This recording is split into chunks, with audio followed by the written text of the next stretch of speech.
Your Excellency, Acting Head of the National Archive of the Republic of Indonesia, Mr. Imam Gunarto, the Honorable President of SEAPAFA, Ms. Karen Chan, Treasurer of SEAPAFA, Mr. Sanchai Chatiroserane, SEAPAFA Executive Council members, Ms. Rebecca Coronel, Ms. Rosemary Rogue, Mr. Joshua Eng, SEAPAFA Secretariat Coordinator, Ms. Camilla Olano, Secretary General of SEAPAFA, Mr. Joshua Harris, Secretary General and the Deputies of ANRI, and participant of archivists and audiovisual archive communities in Indonesia who are attending this event on site and online. Good morning. Assalamualaikum warahmatullahi wabarakatuh. Peace be upon us. Welcome to the National Archive of the Republic of Indonesia and welcome to Jakarta. Ladies and gentlemen, first program, singing the national anthem, Indonesia Raya. Ladies and gentlemen, please all rise.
Ladies and gentlemen, please be seated.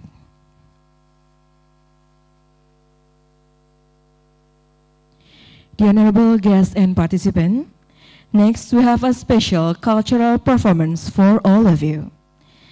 Dance tells about Japanese female warriors practicing archery with the full spirit of dedication to defend the country of Indonesian heroine to the motherland and nation. Please enjoy Wira Pertiwi dance performance.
What a beautiful performance.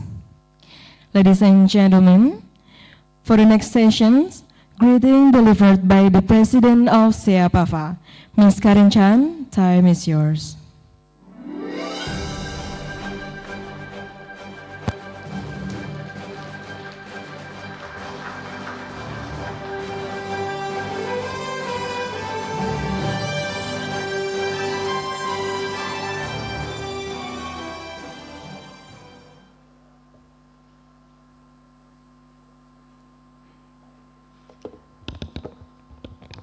Pardon me, I'm a little bit short.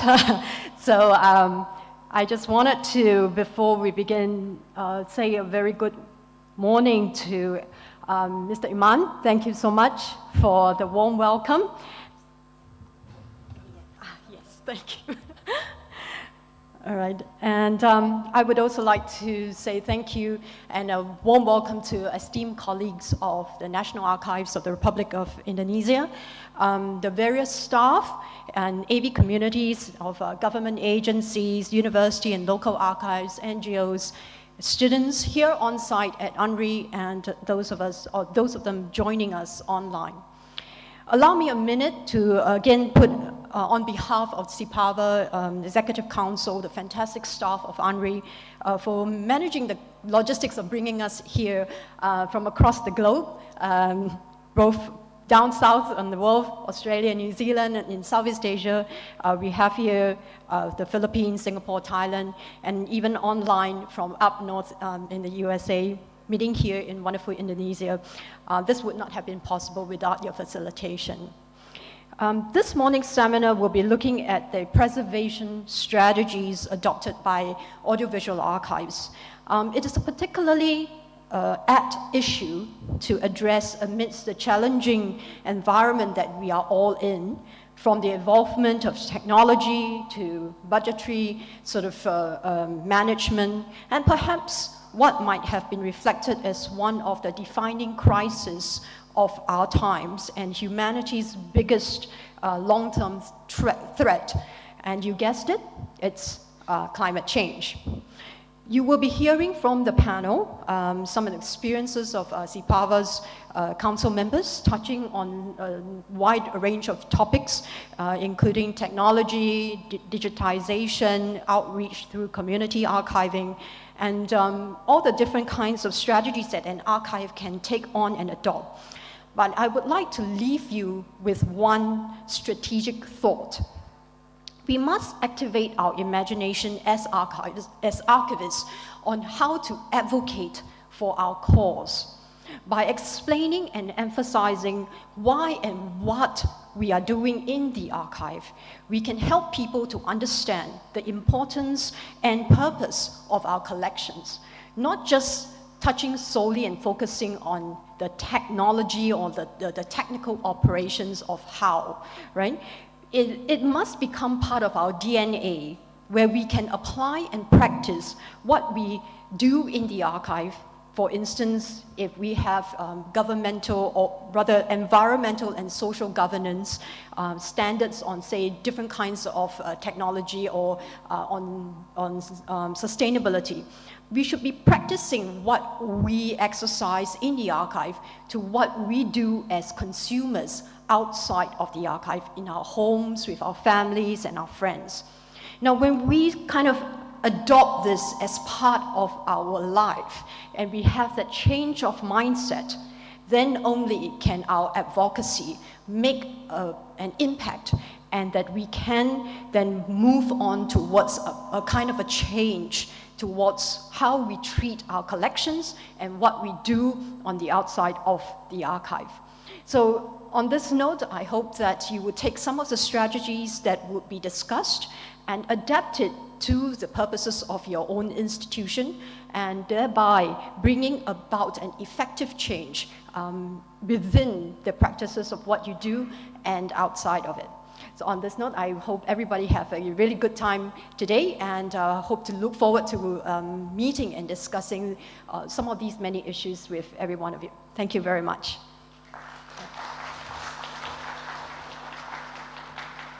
Thank you very much, Ms. Karen Chan. The honorable guests and participants, the next program, greetings by Acting Head of the National Archive of the Republic of Indonesia, Mr. Imam Gunarto. Time is yours.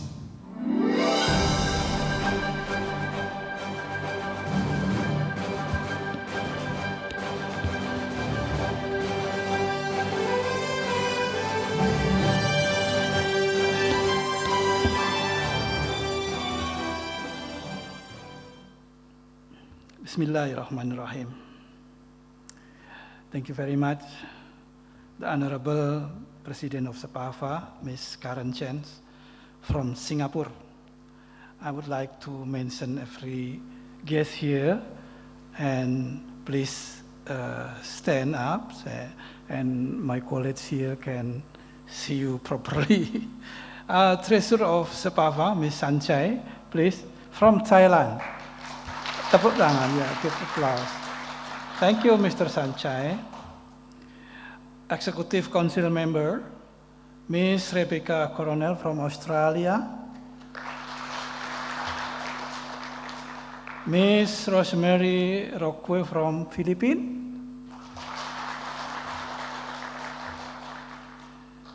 Mr. Joshua Ang from New Zealand. Thank you. SEPAFA Secretariat Coordinator, Ms. Camila Olano. I think it's already, yeah. Osi, tak perlu berdiri saya kira.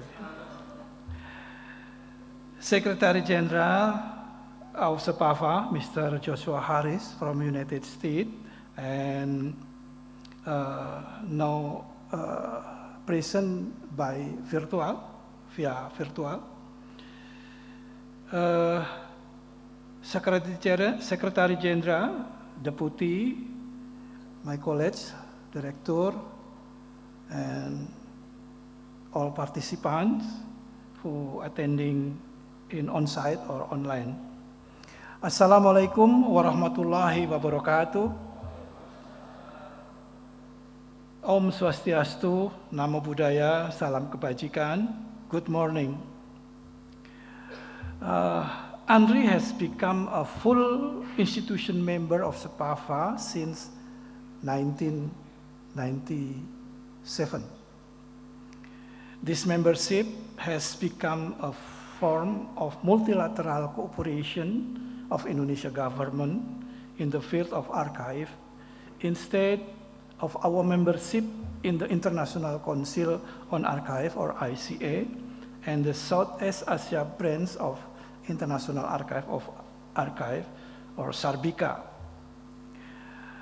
Andri has played an active role in the organization of SEPAFA, from the annual membership contribution, participation in conferences and general assemblies, assignment of staff of the Executive Council on SEPAFA, and other various activities. You know, it is a pleasure for National Archive of the Republic of Indonesia to host the SEPAFA 54th Executive Council Meeting and International Seminar 2023 in Jakarta for the next 3 days. It has been a while since we met in Pattaya on last May, and today we could see each other again in person in Jakarta. This week's activities shall also become a preliminary event for our big occasion next year, the 28th SEPAFA Conference and General Assembly, which is hosted by Andri in the city of Surakarta, Central Java, Indonesia. Distinguished guests, ladies and gentlemen, the audio-visual archive have become an important collection for almost every archival institution in all over the world. These archives are a living memory which portray the life and civilization of every nation in the forms of sound and image. Nevertheless, the preservation of audiovisual archive has always created various challenges of the archival institution. The climate, disaster, weather, humidity, fungus, and other natural and human causes had become common risks on the collection. Therefore, the audiovisual archiving community like SEPAVA must play a great role in solving the common problem of discussing new techniques and strategy on the audiovisual archive management. Today's seminar shall discuss the audiovisual archive strategy. It is very blessed for us because today guest speakers are the prominent experts on the audiovisual archiving from region of Asia and the Pacific, who also become the executive council member of SEPAVA. So hopefully it could bring us new perspective and inspiration, especially on the audiovisual archiving in our institution. Distinguished guests, ladies and gentlemen, tomorrow and the day after, ANRI shall also host 54th Executive Council meeting, which will be chaired by the President of SEPAVA. This meeting is also very important to us because it will discuss the preparation of the 28th SEPAVA Conference and General Assembly. I greatly hope that it shall become a fruitful forum that will bring a great result for ANRI and SEPAVA. In the end, I would like to deliver my sincere gratitude and highest appreciation for the great collaboration between the Committee of ANRI and SEPAVA Secretariat in the preparing this event. With the grace of the God Almighty, I officially open the SEPAVA 54th Executive Council Meeting and International Seminar 2023. Thank you very much. Om Santi Santi Santi Om. Salam kebajikan. Wassalamualaikum warahmatullahi wabarakatuh. Thank you very much. Pak Imam, mohon izin untuk tetap berada di tempat. Pak Imam,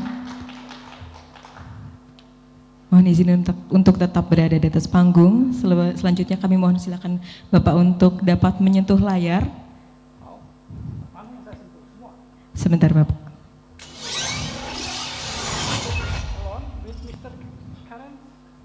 Miss Karen, would you come to join Mr. Imam?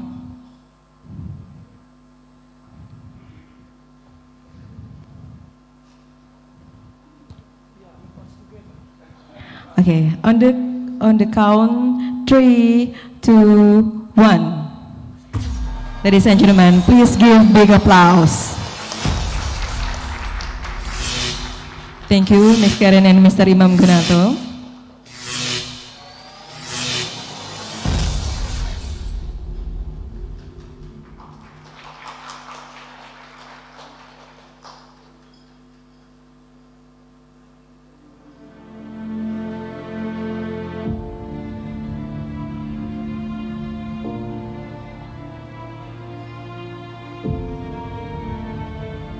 Indonesia is a country that has a million stories. Indonesia is ready to host the SEPAVA conference in 2024 in two historical cities, Surakarta and Yogyakarta.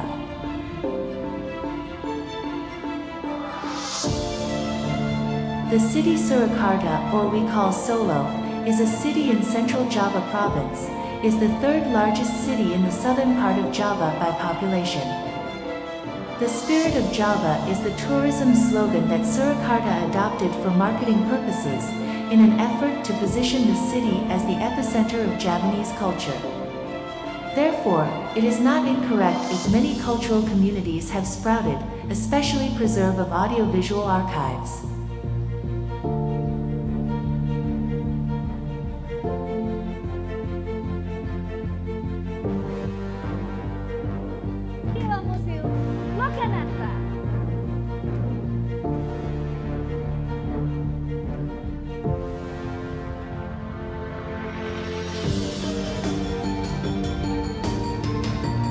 Yogyakarta is the capital city as the center of government and economy of the special region of Yogyakarta province.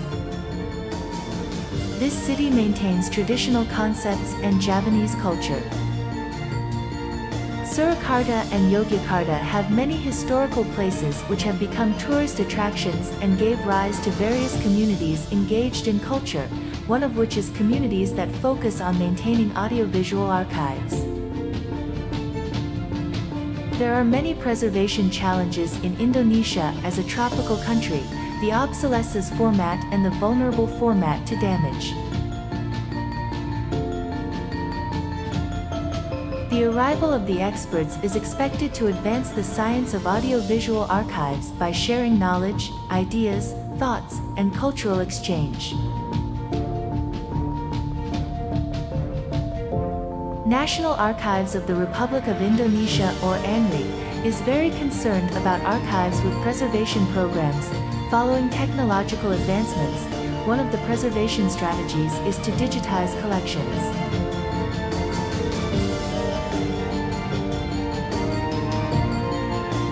One of the strategic moves to improve audiovisual preservation capabilities is to host the Siapava conference in Indonesia in 2024.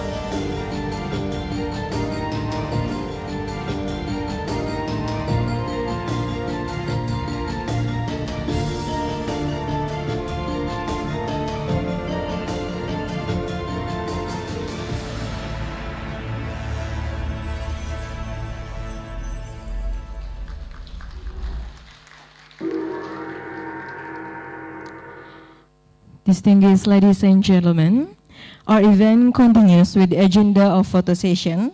We would kindly invite Acting Head of ANRI, Mr. Imam Gunarto, Deputies and Board of Director of ANRI to come forward.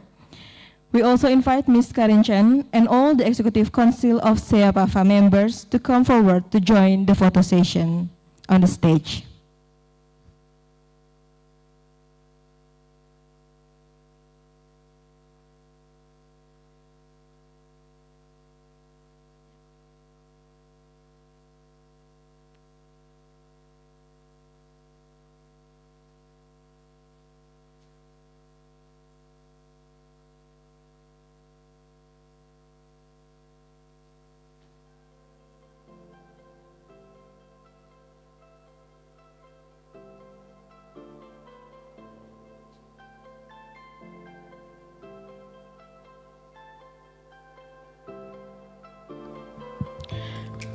Let me guide the photo session. If you're ready, counting on 3, 2, 1, cheese. Once again, 3, 2, 1, cheese. Okay. Gaya arsip. If you're ready, I'll be counting on 3, 2, 1. Okay, thank you very much. Ladies and gentlemen, before we continue the event, let's take a break for a second. We have prepared light snack and coffee for you. Please enjoy your coffee break.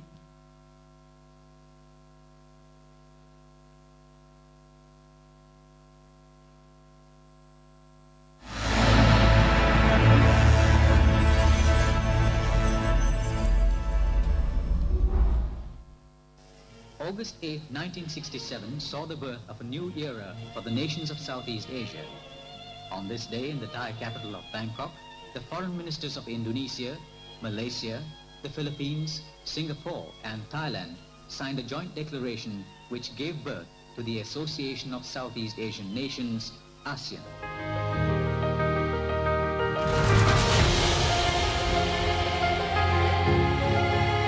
As an archival institution, National Archives of the Republic of Indonesia, or ANRI, owns several digitized audiovisual archives, including a video archive entitled The Birth of ASEAN.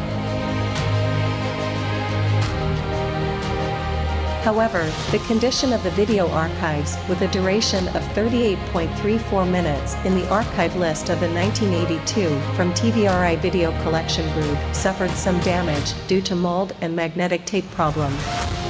As a result, the images obtained as a result of digitization look blurry and even scratched. To preserve Indonesia's historical success stories in ASEAN, AMRI is conducting digital restoration activities from the archives. There is a process of protecting video archives digitized by digital restoration at AMRI. The digital restoration process at AMRI has started since 2021. It combines a creative tool set and integration with including full support, storage devices using digital restoration methods that are renewable with setting new standards in the highest quality.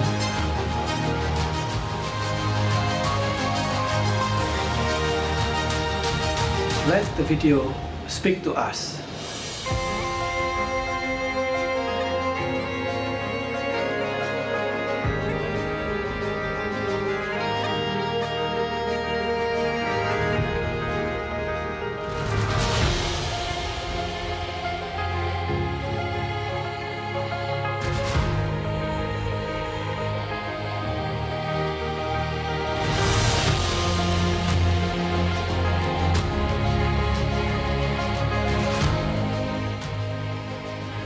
The forerunner of ASEAN is actually ASA, A-S-A.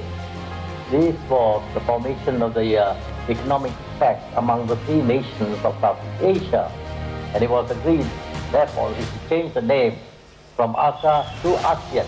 And Singapore, Thailand, Malaysia, Indonesia, individual may not be much, but together, clenching a fist, there are a powerful club of 250 million people. That is the importance of ASEAN.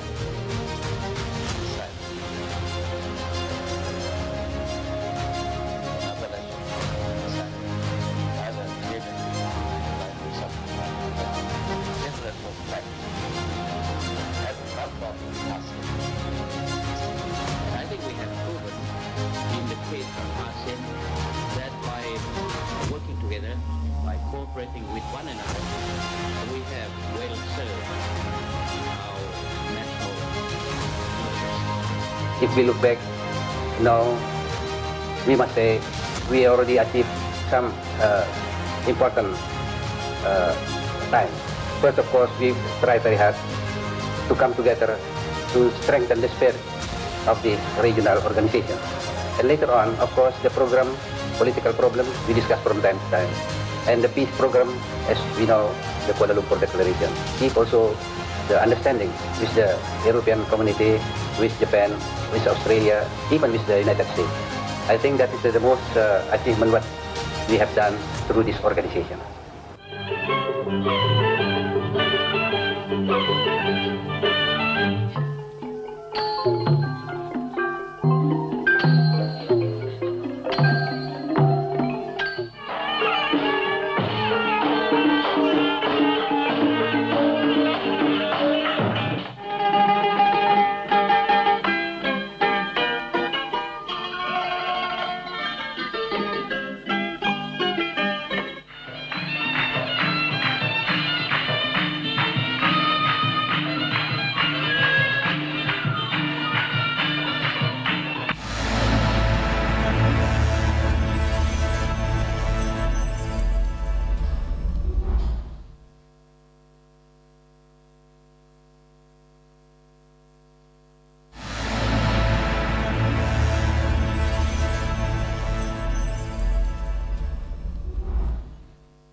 August 8, 1967 saw the birth of a new era for the nations of Southeast Asia. On this day in the Thai capital of Bangkok, the foreign ministers of Indonesia, Malaysia, the Philippines, Singapore and Thailand signed a joint declaration which gave birth to the Association of Southeast Asian Nations, ASEAN.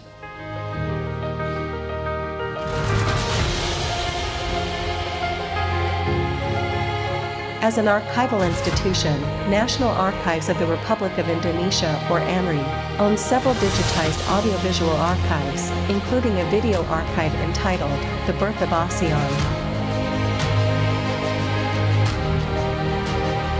However, the condition of the video archives, with a duration of 38.34 minutes in the archive list of the 1982 from TVRI Video Collection Group, suffered some damage due to mold and magnetic tape problem. As a result, the images obtained as a result of digitization look blurry and even scratched. To preserve Indonesia's historical success stories in ASEAN, ANRI is conducting digital restoration activities from the archives. There is a process of protecting video archives digitized by digital restoration at ANRI. The digital restoration process at ANRI has started since 2021. It combines a creative tool set and integration with including full support, storage devices using digital restoration methods that are renewable with setting new standards in the highest quality.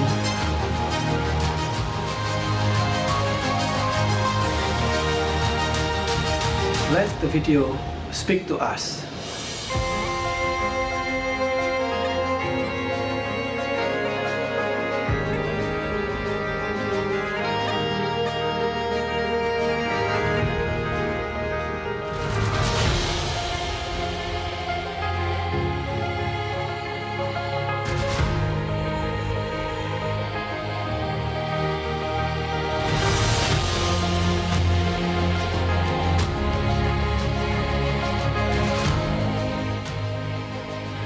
The forerunner of ASEAN is actually ASA, A-S-A.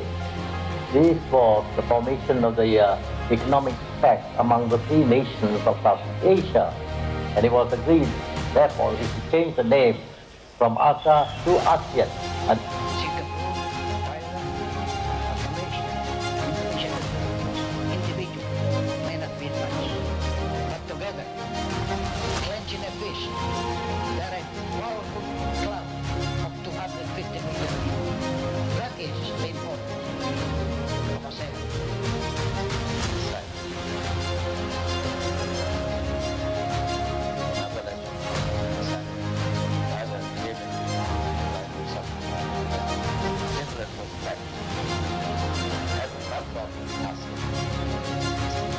I think we have proven in the case of ASEAN that by working together, by cooperating with one another, we have well served our national interests. If we look back now, we must say we already achieved some important time. First, of course, we try very hard to come together to strengthen the spirit of the regional organization. And later on, of course, the program, political problem, we discuss from time to time. And the peace program, as we know, the Kuala Lumpur Declaration, keep also the understanding with the European community, with Japan, with Australia, even with the United States. I think that is the most achievement what we have done through this organization.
August 8, 1967 saw the birth of a new era for the nations of Southeast Asia.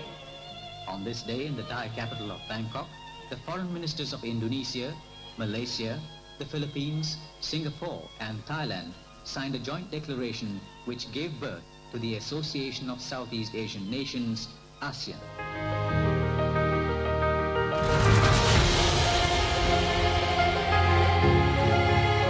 As an archival institution, National Archives of the Republic of Indonesia, or AMRI, owns several digitized audiovisual archives, including a video archive entitled The Birth of ASEAN. However, the condition of the video archives, with a duration of 38.34 minutes in the archive list of the 1982 from TVRI Video Collection Group, suffered some damage due to mold and magnetic tape problem. As a result, the images obtained as a result of digitization look blurry and even scratched. To preserve Indonesia's historical success stories in ASEAN, AMRI is conducting digital restoration activities from the archives. There is a process of protecting video archives digitized by digital restoration at AMRI. The digital restoration process at AMRI has started since 2021. It combines a creative tool set and integration with including full support, storage devices using digital restoration methods that are renewable with setting new standards in the highest quality.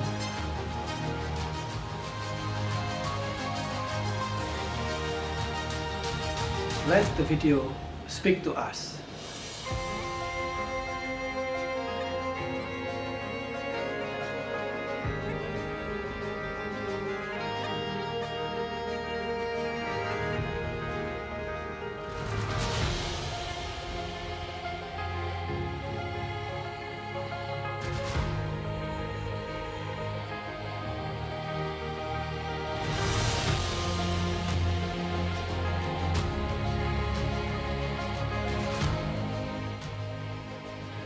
The forerunner of ASEAN is actually ASA, A-S-A. This was the formation of the economic pact among the three nations of Southeast Asia. And it was agreed, therefore, we should change the name from ASA to ASEAN. And Singapore, Thailand, Malaysia, Indonesia, individual may not mean much, but together, clenching a fist, there are a powerful cloud of 250 million people. That is the importance of ASEAN.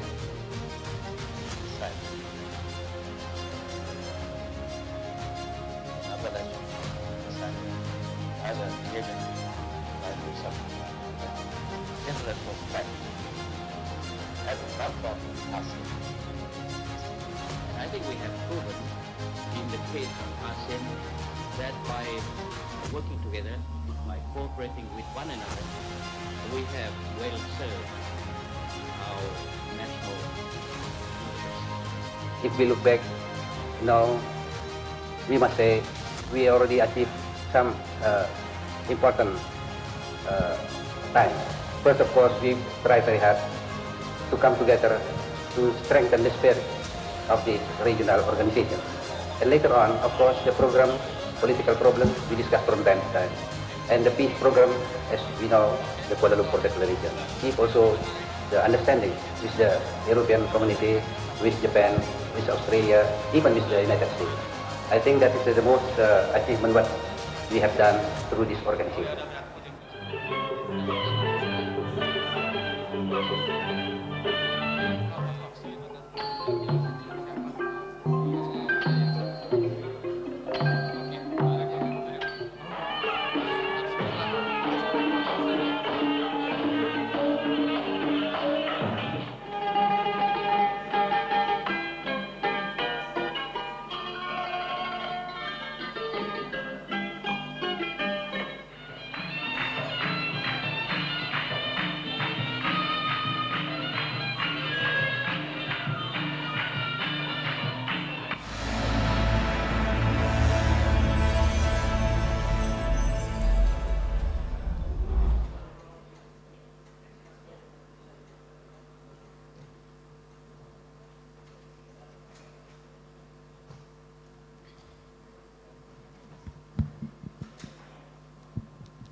August 8, 1967 saw the birth of a new era.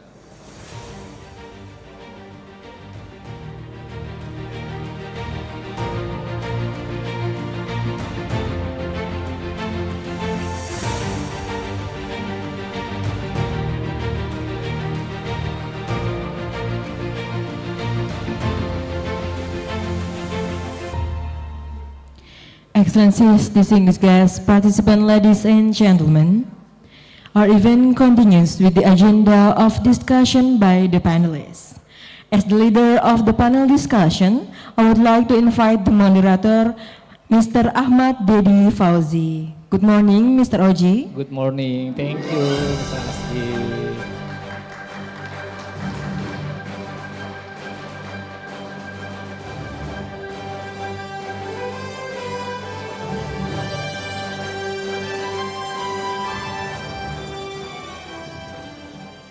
Okay, first of all, I would like to greet all special guests and speakers today. Welcome to Indonesia and welcome to Andri.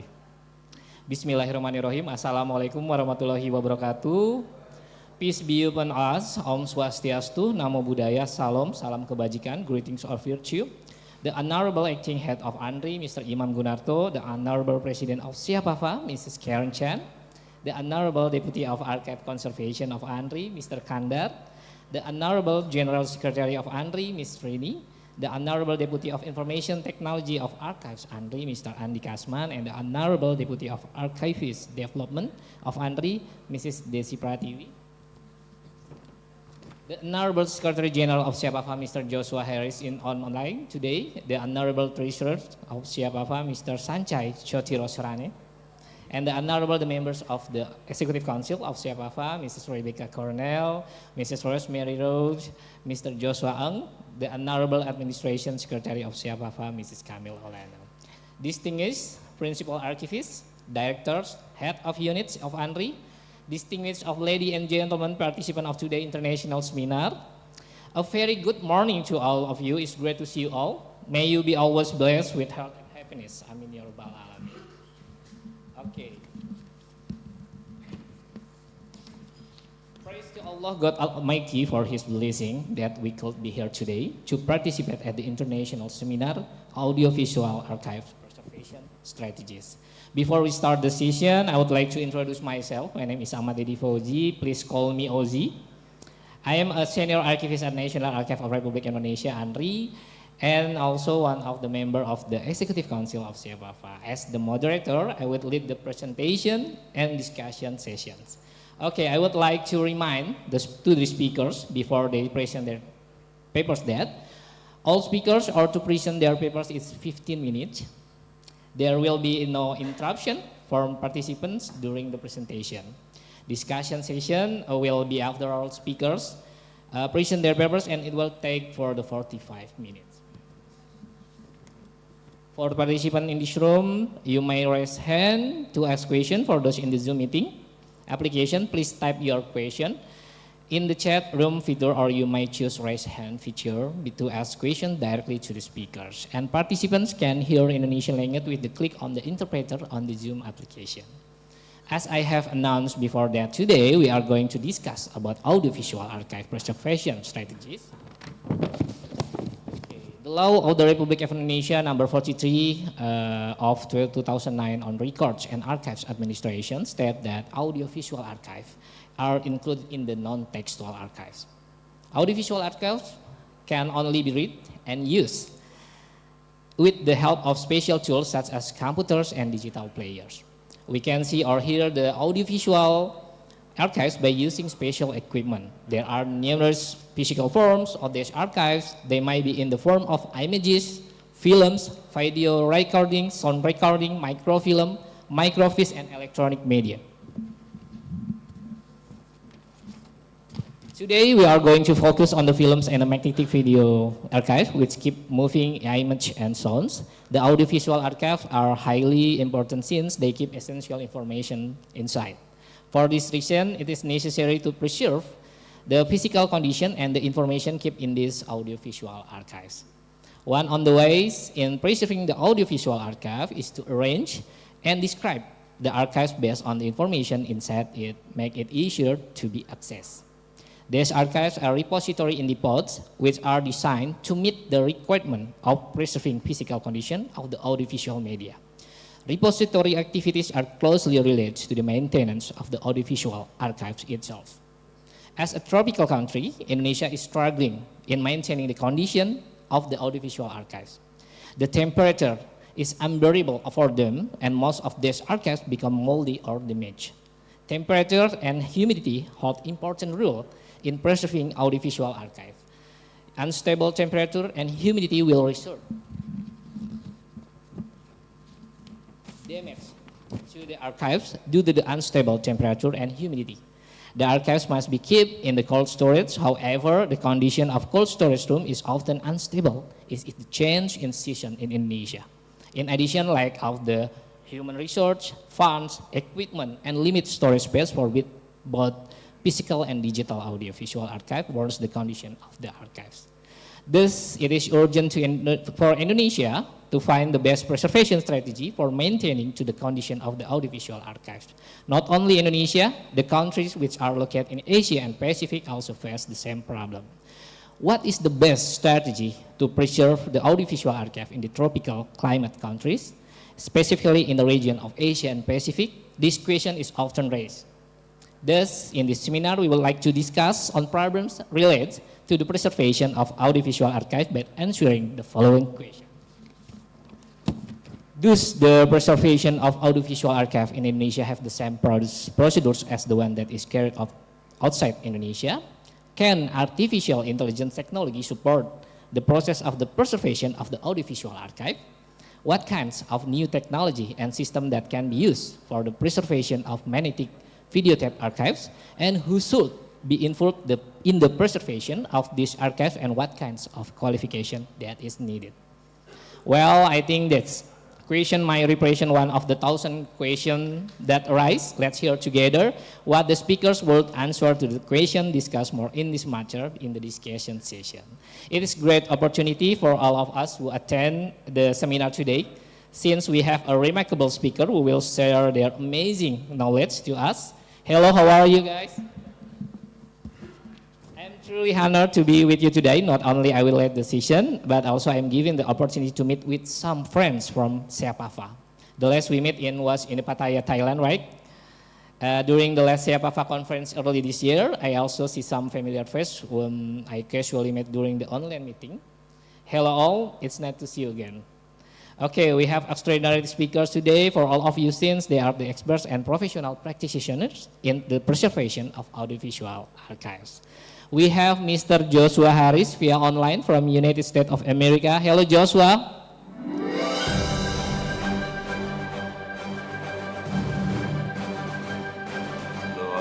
Hello, Joshua. Hi.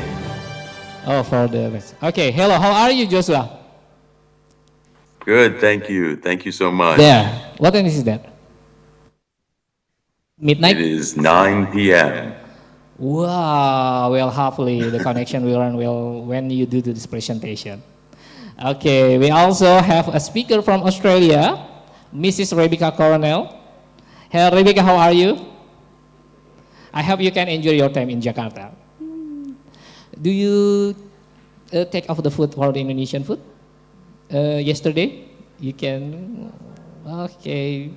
Another speaker is from Philippines. She is Rose Sumari Requel. Hello, Rose. Okay, for your information, Rose arrived in Jakarta on November 3, which means she has been in Jakarta for 3 days, right? How is Jakarta? Wow.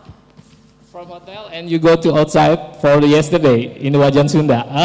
Okay. I hope you have a great time here in Jakarta.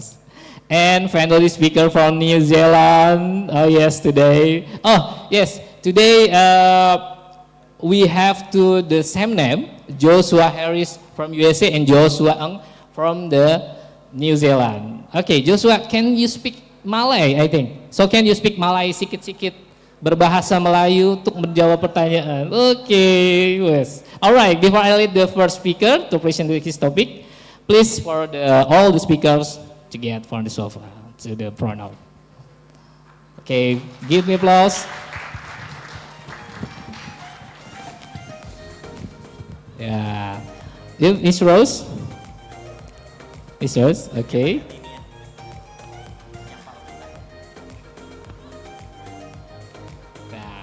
Siap. Aku tak ngasih mic dulu ya. Aku tak. Okay. All right. Before I let the first speaker to present his topic, please allow me to read the curriculum footage of the Joshua Harris. To the committee, please share screen the CV of Joshua Harris. Okay, Joshua Harris' educational detail is bachelor degree of anthropology or archaeology from Miami University. Professional experience in the 1998 to 2000, field and lab technician, Department of Archaeology, field and lab technician from Illinois State Museum.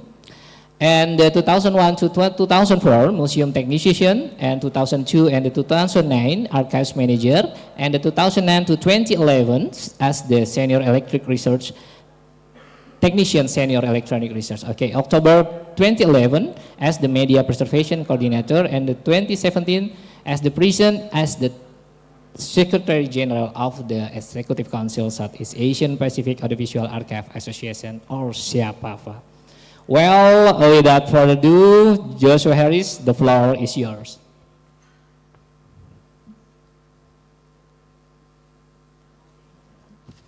Okay, you can mute. Thank you so much, Ozzy. Okay. Can you hear me?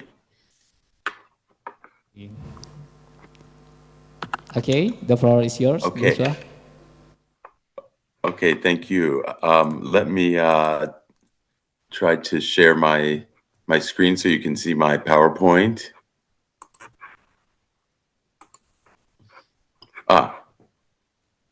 Okay.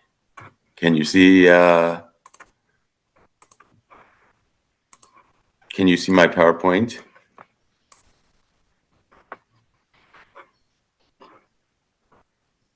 Hello?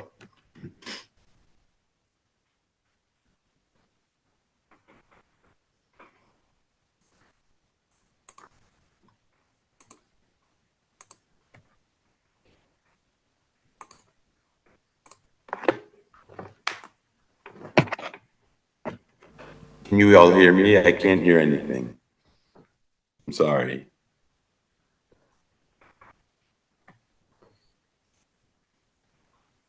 Your PowerPoint, Josh. Can you see it? Okay.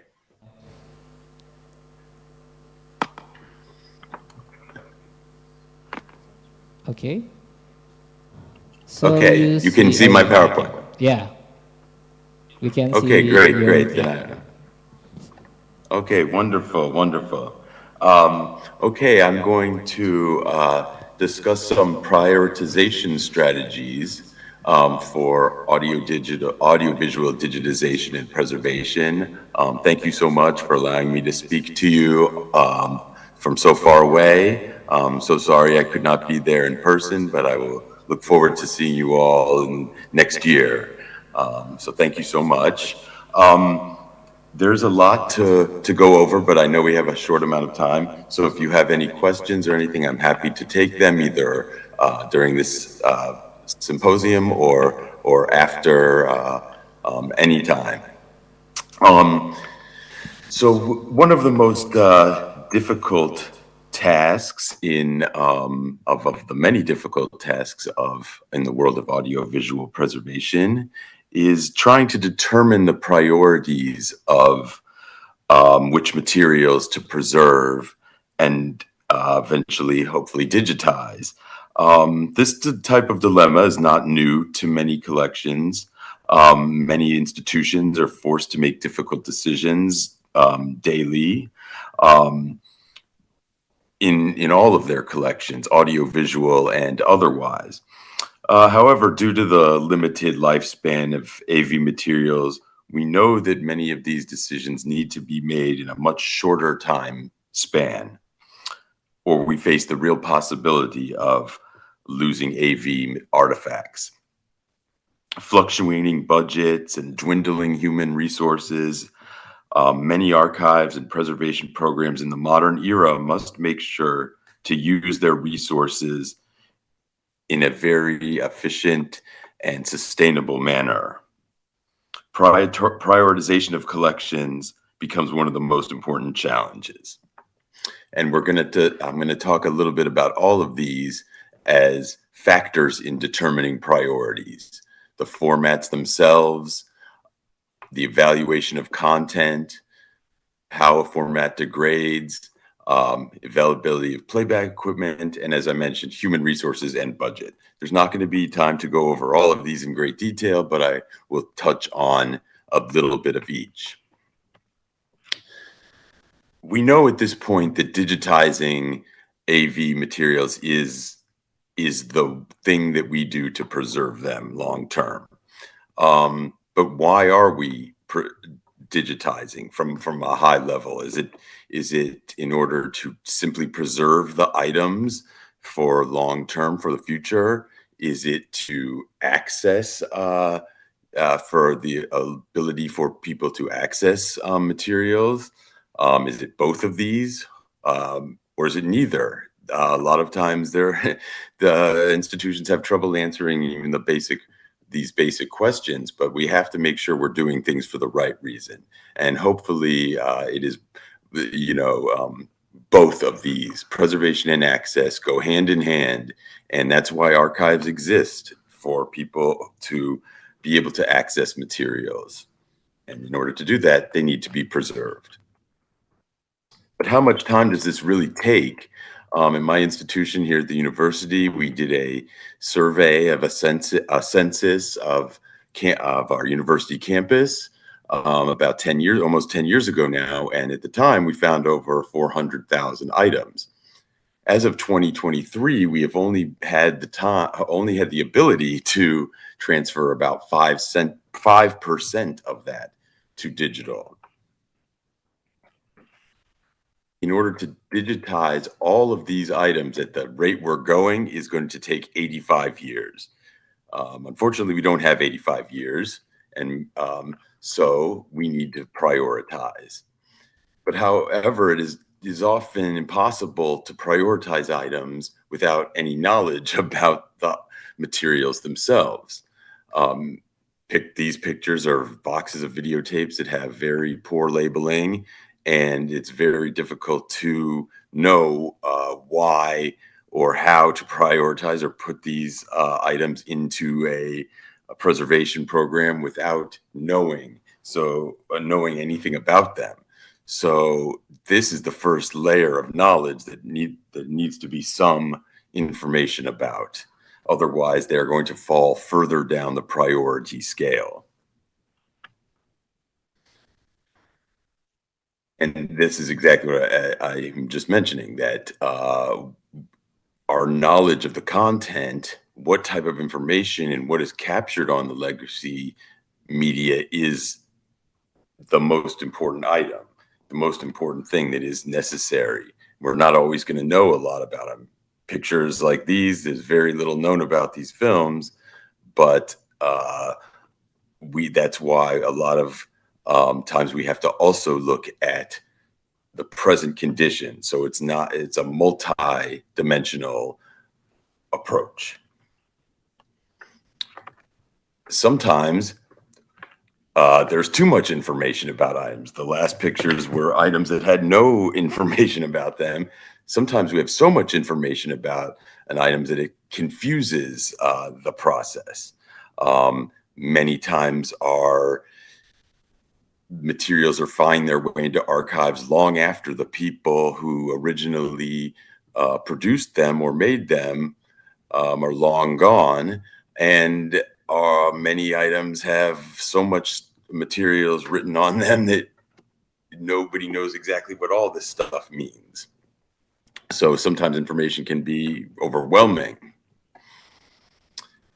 So as I said, we need to consider multiple factors. We need to look at the content and try to prioritize materials that we know have important, well-identified historical value. Often this can be items that are requested by patrons and have public interest. Sometimes we, as the archives, people working in the archives, might not think that certain collections are important, but notice that the public often will request items from certain collections, and that will drive preservation. And then content that can generate funding. And this might be more, this can often be an American kind of thing where we're searching for donors or people who would provide funding for collections. But then, of course, we also need to look at the formats. Which items are in the poor condition? Which items need immediate triage or immediate conservation? And then which of these items are higher at risk for format obsolescence, meaning and equipment obsolescence, meaning our ability to play them back properly. And often items in lower quality storage conditions. Many large collections and many large institutions have multiple storage facilities. So which items are in lower quality storage than others, and how should we manage this storage is another factor to consider. As has already been mentioned by Ozzy and every others, I think we all know that the climate and the storage of materials is a very, very important. How are items currently stored? Having an idea of where materials are and how they're stored. And there's often there's easy assessments that can be done that don't need fancy equipment. And these are all things that affect audiovisual materials greatly.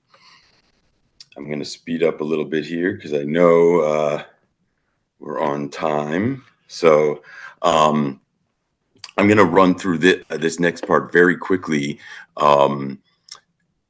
because, but I urge you, if you are interested further in this, then I will have no problem providing to you this information.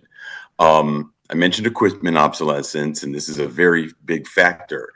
And in this next section, I have a lot of the formats that are common to audiovisual archives, and we have started to assess their risk, the risk of these materials going obsolete based on many factors, including their availability of equipment, the age of the formats, as well as their susceptibility to degradation. Some formats have way more problems than others. So as you can see here, something like a 2-inch quad videotape, we say is very high risk, and these should be prioritized as soon as possible. As we get into other formats, 1-inch, high risk. Like I said, I'm going to go through this very quickly because there's a lot of these. So a lot of the video formats you're going to see fall into high risk or very high risk. VHS might be lower down, but VHS from the 1970s and early 80s should be higher up the priority scale. And so, as you can see, we have started to use these types of factors to indicate where in the priority we should place digitization from the information we know about these formats. You can see some medium risk. Film, I'm not going to go so great into this, but I think it's well established at this point that for film, we try to maintain all the traditional preservation practices. And by that, I mean rehousing, cleaning, repairing the physical item.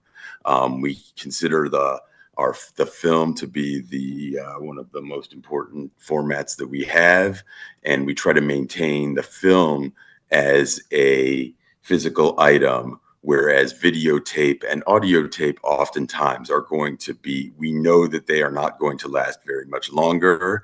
We still keep them even after we digitize them, but for film, we really try to keep the original film in its best condition possible while still digitizing for both preservation as well as access and restoration. And of course, we know that film degrades in very, very extreme ways. And then I also do a lot of audio work. So we have those things as lacquer discs for radio transcription. Open reel tape is high risk. And you can see the various audio formats in the same way. CDs and DVDs might be even considered higher risk at this point, but they all are, and then of course digital is a whole topic unto itself, where we have some digital materials that are already considered obsolete and could be very high risk, depending on how old they are. So now that you have all that, now what? You know, there is no magic formula to prioritization or to digitization itself. Each institution has to figure out for themselves how to best prioritize their materials. But we need to look at short-term, and every institution needs to look at this from short-term and long-term strategies. Things that can be done, you know, in the immediate, in the short term, is the maintenance of the collections, keeping things rehousing as best as possible, cleaning as needed, minimize the handling, and make sure staff is properly trained in how to handle AV materials, because a lot of damage happens just from you know, simple handling accidents. And of course, monitoring the environment. We want to make, when you have to prioritize collections, we want to make sure that we're buying ourselves as much time as possible and making sure that the collections stay in good condition, even if they're not going to be immediately digitized, means that they'll be hopefully viable for digitization further down the road. And then, of course, the long-term strategy has to be looking at constantly digitizing while continuing to maintain physical collections, as well as looking at how to steward the digital materials that are created from our original analog materials. And then, of course, we have to also consider how to best do digitization and fund our digitization efforts, oftentimes proving to the administrations why this is important. So our archival staff needs to be well versed in why AV and media digitization and preservation is important, so that they can make the claim for more resources to their administrations.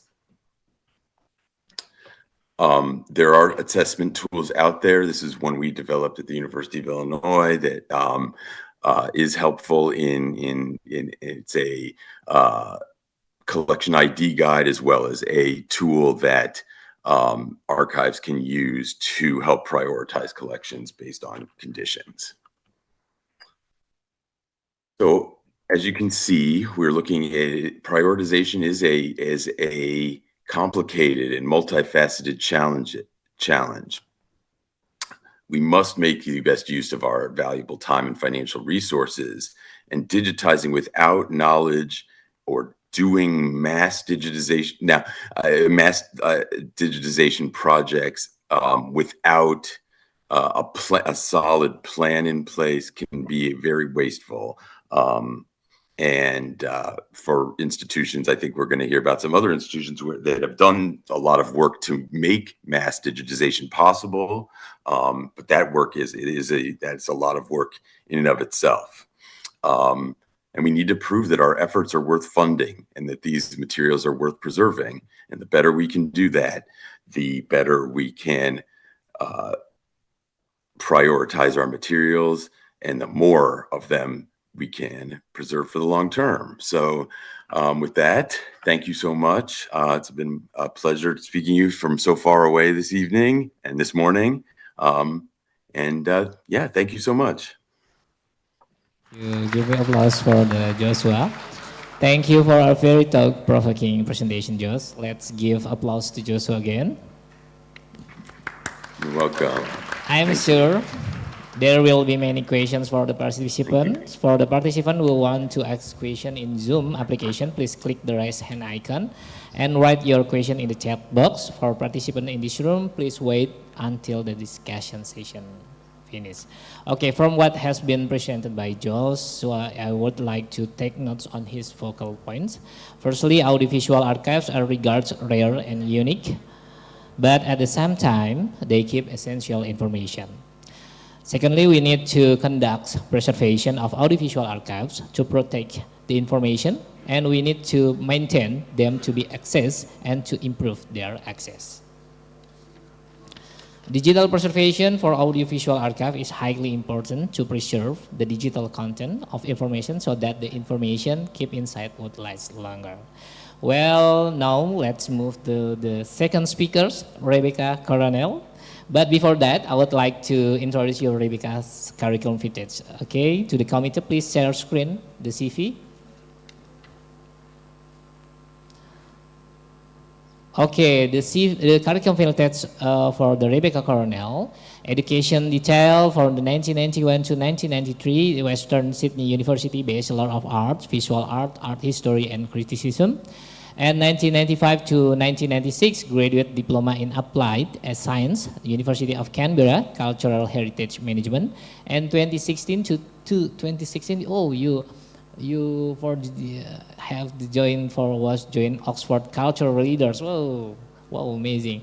Cultural Leadership of Oxford Cultural Leaders Program, and 2018 to 2020 National Institute of Dramatic Arts, NIDA, Master in Fine Arts, Cultural Leadership, Master in Fine Art. Okay, professional experience as the Manager, Exhibition and Gallery Development at National Museum Australia, Deputy Director, Exhibition Project, Assistant Director, Co-Chair, Australian Museum and Gallery Association, and the Senior Manager, National Film and Sound Archive of Australia, and the Senior Manager, Conservation, Collection Management and Property, National Film and Sound Archive Australia, and Head of the Collection Preservation at National Film and Sound Archive Australia. And now to be the council member of SEAPAFA. Okay, so that is her CV, and Rebecca, the stage is yours. Yeah, please, for the podium.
Testing. Oh, done. How are we? Oh, this one. It's on now. Sorry about that, technical difficulties. Thank you very much, everyone, for having me here today. It's my first time in Jakarta, and I'm very pleased and feeling very welcome. Thank you very much. We've got multiple speakers on now. Is that better? All right. I am going to be speaking today about artificial intelligence and audiovisual collections and the lessons learnt at the National Film and Sound Archive. This paper today is about the National Film and Sound Archive's journey to improve the discoverability of our collection. And we're just...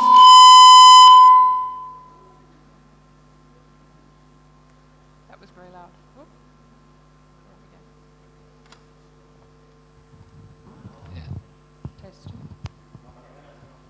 Okay, on your get for the mic. Sorry.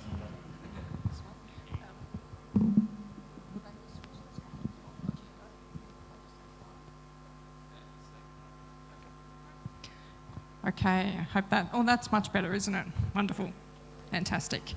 So this paper today is about the National Film and Sound Archive. It's also known as the NFSA. Its journey to improve the discoverability of our audiovisual collection using artificial intelligence or machine learning. We're just at the very beginning of that journey, from the proof of concept into a production model. So today I'm going to tell you a little bit about our initial experiences and lessons learnt. A little bit about me. So you saw from my CV that I didn't start my career as an archivist. I come mainly from a museum background, but in my current role at the National Film and Sound Archive, I look after the preservation of the collection, which is over 600,000 items, and also the digitisation and conservation of the collection. Everyone is talking about artificial intelligence at the moment. You've probably seen a lot about ChatGPT as a product. It's out there in the media. But AI itself is becoming easier, more common, and also cheaper, which is also very important. Artificial intelligence and machine learning are, for the purposes of this presentation, the same thing, but really we're talking more about machine learning. So what I want to talk to you about is the particular challenges of using AI with our collection, the fixes that we've found to address some of those challenges, and the way in which artificial intelligence has opened up our collection. I'll go to the next slide. This is our building in Canberra. We are in the national capital of Australia. We're about 300 kilometres south of Sydney and about 700 kilometres from Melbourne. It's called the Bush Capital. You can't see it there, but we are a beautiful bush city. We're the only audiovisual archive in Australia. We're a federal government agency, so we're funded by the Australian government, and our core reason for being is to collect, preserve and share a collection that represents Australia's audiovisual history.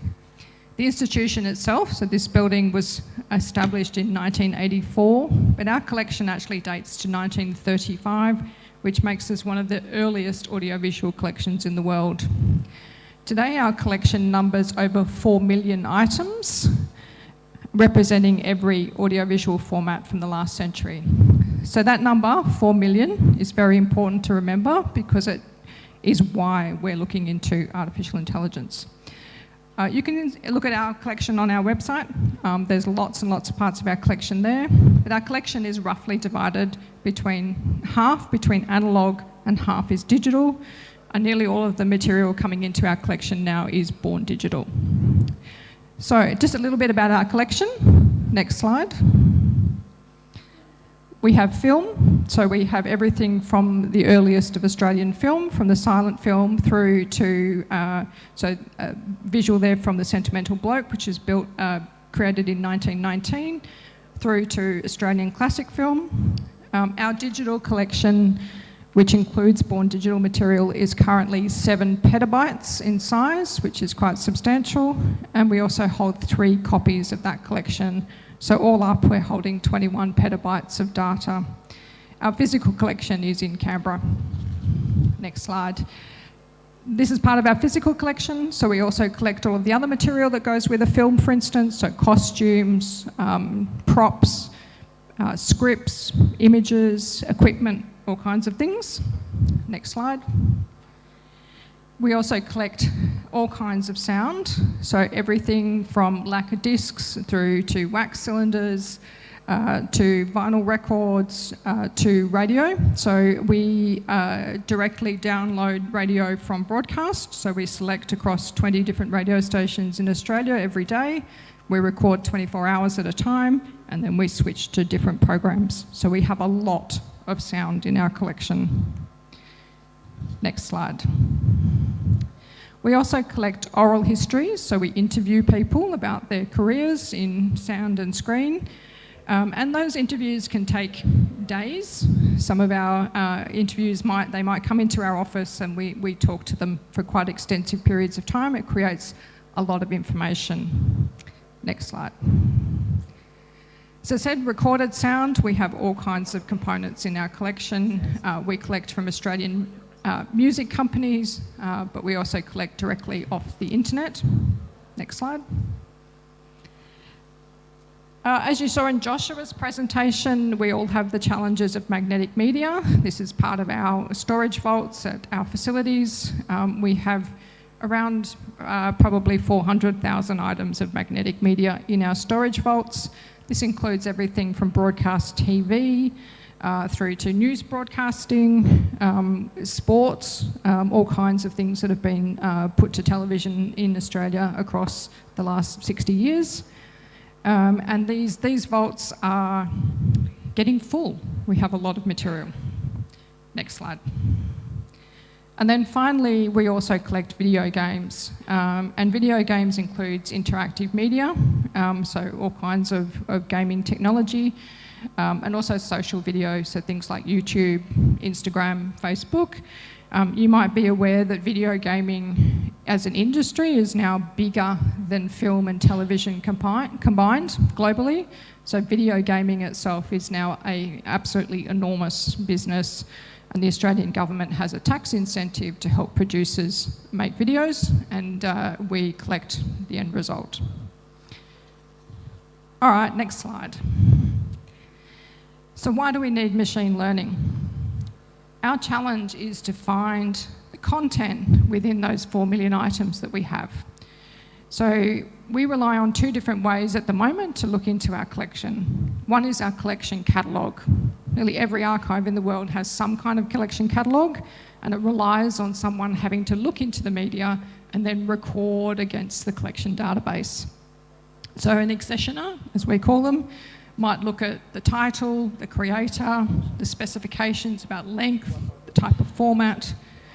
They might also put a brief description of the content into the catalogue. They might try and summarise what it is that's being shown. They might have some shot lists or some other information. But essentially, it's a very small piece of information about the content. We also have a scale issue in so much as that we add about 100,000 items, analogue items, to our collection every year. We just don't have enough people to catalogue all of those things, so it's very hard to identify the content.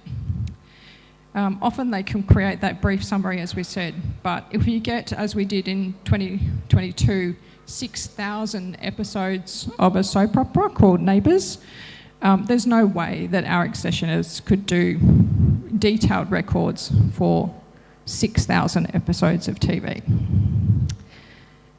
This all means that our catalogue misses out a large amount of information about our AV content. So for instance, we don't get advertisements in broadcast radio, we don't get uncredited people in those programs, and we don't get transcripts of news broadcasts and oral histories.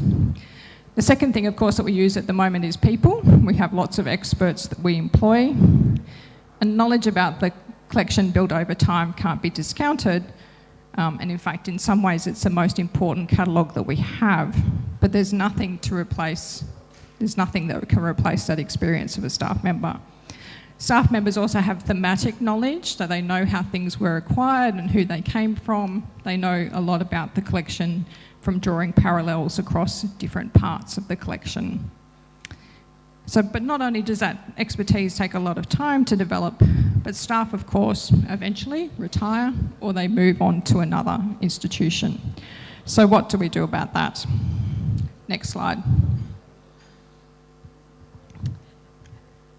So the National Film and Sound Archive has been talking about Deadline 2025 for many years. And in 2021, we received $41.9 million from the Australian government to support digitisation of our at-risk analogue material in our collection and in 7 other national institutions, such as the National Library, the National Museum of Australia and the Australian War Memorial. This program is known as AVA, the Audiovisual Australia program. Next slide. This additional funding from the government has also allowed us to employ more people and to buy new equipment and upgrade our IT and our data infrastructure. AVA's also enable us to move forward with the trials of machine learning and artificial intelligence and to test and roll out new forms of collection discovery. We digitise our magnetic media on equipment like this. Next slide. We scan our films on equipment like this. This is a Scanity, our 35mm scanner. We're buying 2 more of these scanners in the next 12 months. Next slide. We send our data to an off-site data centre. So we push our data from our building to a secure facility that's approved by the Australian government. That's what this is, our new data centre. Next slide. And then finally it ends up on this, which is our new LTO, our Open Tape Linear Quantum i6000 tape library. So this tape library has the capacity to store 27.5 petabytes of information. LTO8, which is the tape format we're using now, is 4 times as efficient in storage as LTO6. So we can store larger and larger amounts of information in smaller and smaller libraries like this one. So once we have the collection digitised and held securely, then we can do so much more with it. So moving on quickly. So this is Curio. This is a product that we bought from a US-based company called Grey Matter. This is a machine learning tool. So we were keen to explore how machine learning could help us to improve the discoverability of our collection. And we looked at this pilot to do it. So this is the homepage of Curio. You can search on any term that you want. You don't need to know anything about our collection database. You just need to know what you're interested in. And Curio looks at a separate browse copy of our collection. So it's a copy that doesn't have watermarks or time codes or any of those things, and it's relatively small in terms of storage. So we're talking terabytes instead of petabytes of storage. During the trial of this version, it was only available to staff inside. It's not available to the public. And we've only been trialling collection discovery, not other aspects of collection archival work such as restoration or preservation. Next slide. So what can Curio do? We've built a tool that enhances our existing search function to provide a new way of looking at our collection. It uses metadata from our collection catalogue as well as AI-generated metadata, including speech-to-text transcriptions, facial recognitions, and optical character recognition. Here's an example of facial recognition. So this is Kylie Minogue, famous Australian pop star. Kylie's had many different looks over the years, but if you look closely, if we go to the next slide, or the next slide, there you go. So 2 of those people are not Kylie Minogue, even though the system thinks that they are Kylie Minogue. So we have to work with machine learning to teach it. In this case, we re-identify those 2 people as not Kylie Minogue. If we know who they are, we give them a name. If not, they become unknown. Next slide. We also use optical character recognition, and in this case you can see this is a documentary about Indigenous culture leader William Onus. There's a group of people protesting in the street, they're holding banners. In the catalogue record, this would never have been made obvious, it would not have been recorded, but optical character recognition can read this information. So if we go to the next slide. So we can now, for instance, if you search for the phrase equal pay, you will find that equal pay is in the text and is identified by artificial intelligence. Next slide.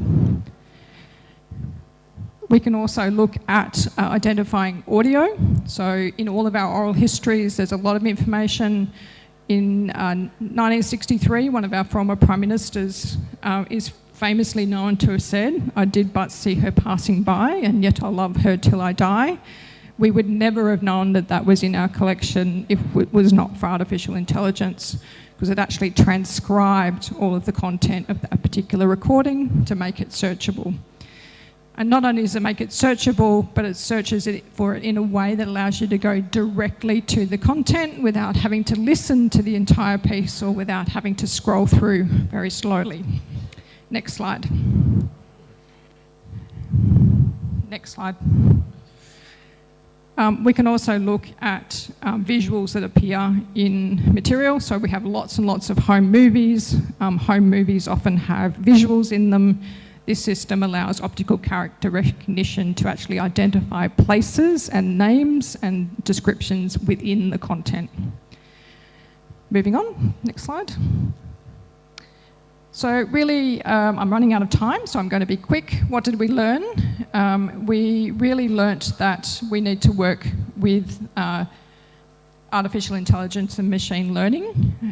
Sometimes you ask it for things and you get something completely different back. You might ask it for a spoon and what you get back is a fork, but the machine thinks it's the same thing. Also, things like voice to text is full of errors, misspelling of names, misheard pronunciations, accents and dialects are really hard for machine learning, which in a country like Australia, which is multicultural, makes it quite difficult. Voice to text is a little bit better. People are a little bit more forgiving, but it still has a high error rate. The facial recognition, as you've seen, can be not exactly accurate. Our decision really was that this AI system is not ready for the public yet. It needs more work. And then finally, just to mention as well that the product that we bought was American. It knows American English, not Australian English. So really, when you're using artificial intelligence, what we've learned is you have to build a local model. It needs to understand the local environment. Next slide. So what comes next? We're building a conversational archive. So we're very specifically building our own artificial intelligence and machine learning model. And I'll just very quickly show you a couple of things about that. Next slide. Next slide. So this is just to show you, as we said, we collect all kinds of different things. We then move it to preservation, so digitisation. Next slide. That digitisation creates data, and then we can share it. Next slide. Now, the next step of that is to apply machine learning. Next slide. And as you can see from this diagram, we are applying machine learning at different parts of the collection data process. And finally, just very, very quickly, just wanted to mention our Australian speech engine. Next slide. So this is called Bowerbird, and it's named after an Australian bird that's a very good mimic. It makes all kinds of noises that sound like other birds. Next slide. So just to show you, as I said, when we bought Curio, which was an American product, it did not understand this sentence, and most people wouldn't unless you're Australian. So I'm getting a Chico roll. Chico roll is an Australian food. Davo is David. He's at the Servo, which is a petrol station or a gas station, and he's in Queanbeyan.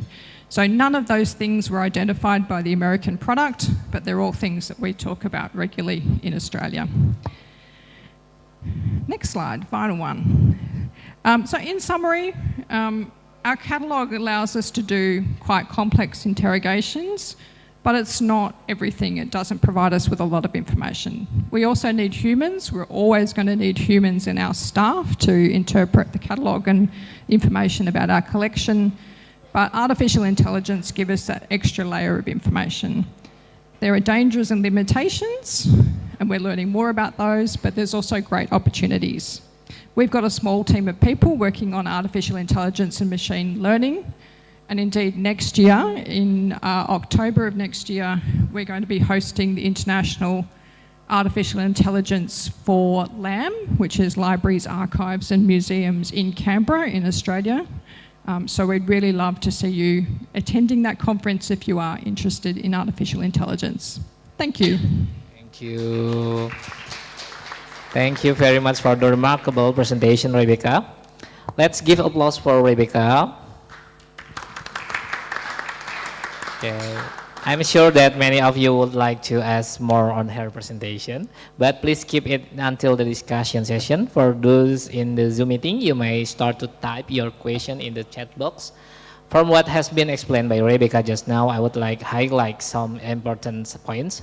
Firstly, artificial intelligence IA offers a great opportunity for us to improve the accessibility of audiovisual archives and as a tool to find the collection, and also as a means to help us human to afford our ability in finding the collection and uncover the information content that has not been found before the technology was found.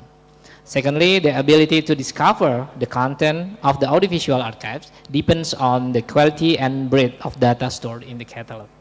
The IA allows us to use tools like facial recognition, optical character recognition, and voice-to-text transcription to curate this collection. Okay, now we are coming to the third speakers. It's from Philippines, has been to 3 days on Jakarta, Rosemary Rockwell. But before that, please allow me to share her CV. To the committee, please share screen her CV. Okay, Miss Rosemary Roque. Educational detail is Bachelor of Art. Okay, Bachelor of Art Communication Research, Master of Arts, Rallying Filipino degrees for the University of the Philippines in Diliman, and professional experience, member of the Cinema and Moving Image Research Assembly, Camera, and International Scholar Association composed of critics, academics, curators, and others practitioners in the domain of cinema and moving image art. Member of the Society of Filipino Archivists for Film, Sofia, and representative to the National Committee on Archives, NCA, of the National Commission for Culture and the Arts, NCCA 2017 to 2019. Additional information: as the Assistant Professor at the Department of Philippinology of the Polytechnic University of the Philippines, one of the speakers in the A Conference 2018 held last May in Amsterdam, the Netherlands, and together with UPS List Professor and Film Archivist Bono Olgado, co-organizing the Community Archiving Workshop Manila. Manila initiated in April 2017 for SIAPAFA with New York University Moving Image Archiving and Preservation and UAMIP and the Association of Moving Image Archivists. Wow, the rule for this practice. Okay, so that is your CV, Rose. Without further ado, the floor is yours.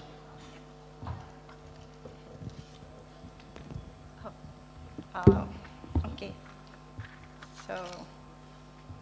So good day. I'm Rosemary Roque, an Executive Council member of the Southeast Asia Pacific Audiovisual Archives Association, which we know as our dear organization, CEPAVA. I am from the Philippines, and I'm the current board president of the Society of Filipino Archivists for Film, or SOFIA for short. I'm not an audiovisual archivist by profession, or I do not have an audiovisual archiving day job. I am an associate professor, as said, in the Polytechnic University of the Philippines, the Philippines' first Polytechnic University and the biggest university in terms of student population, catering to the poorest of the Filipino poor. I am the first and current research chief of our university's Center for Heritage Studies, established 2 years ago. Most important of all, I would like to add about myself that I am deeply involved in audiovisual archiving organizations, advocacies, and projects within and out of academic work. This is my first time to be in Jakarta, or to be exact, first time to be in Indonesia. That is why I am very thankful for this opportunity to be here with you today. Thank you. If I'm not wrong, terima kasih. Is that correct? Thank you. So I will specifically share with you today a cursory look into the current audiovisual heritage preservation advocacy work and practices in the Philippines, mainly from information we have gathered from the recently organized Philippine Audiovisual Heritage Pre-Summit held last 18th of September 2023 at the Cinematheque Manila. So first and foremost, so next slide please. And I would like to ground this presentation on what Dr. Ray Edmondson has it articulated in the UNESCO book, Audiovisual Archiving Philosophy and Principles. He said, audiovisual archiving has traditionally followed a largely Euro-American agenda, which has given little attention to realities in developing countries. Facilities, standards, and skills available in the former may just not exist in the latter, where simpler, cheaper, and sustainable solutions need to be found. So next slide. Crossing that divide, sharing resources and sharing skills and insights in both directions are major challenges for the profession. Standards, rules, and recommendations developed in Europe and North America are relevant to other countries and where possible are adopted by them. But as with professional literature, language is a problem. Unless they are translated, they cannot be used. So, end quote from Dr. Edmondson. So next slide.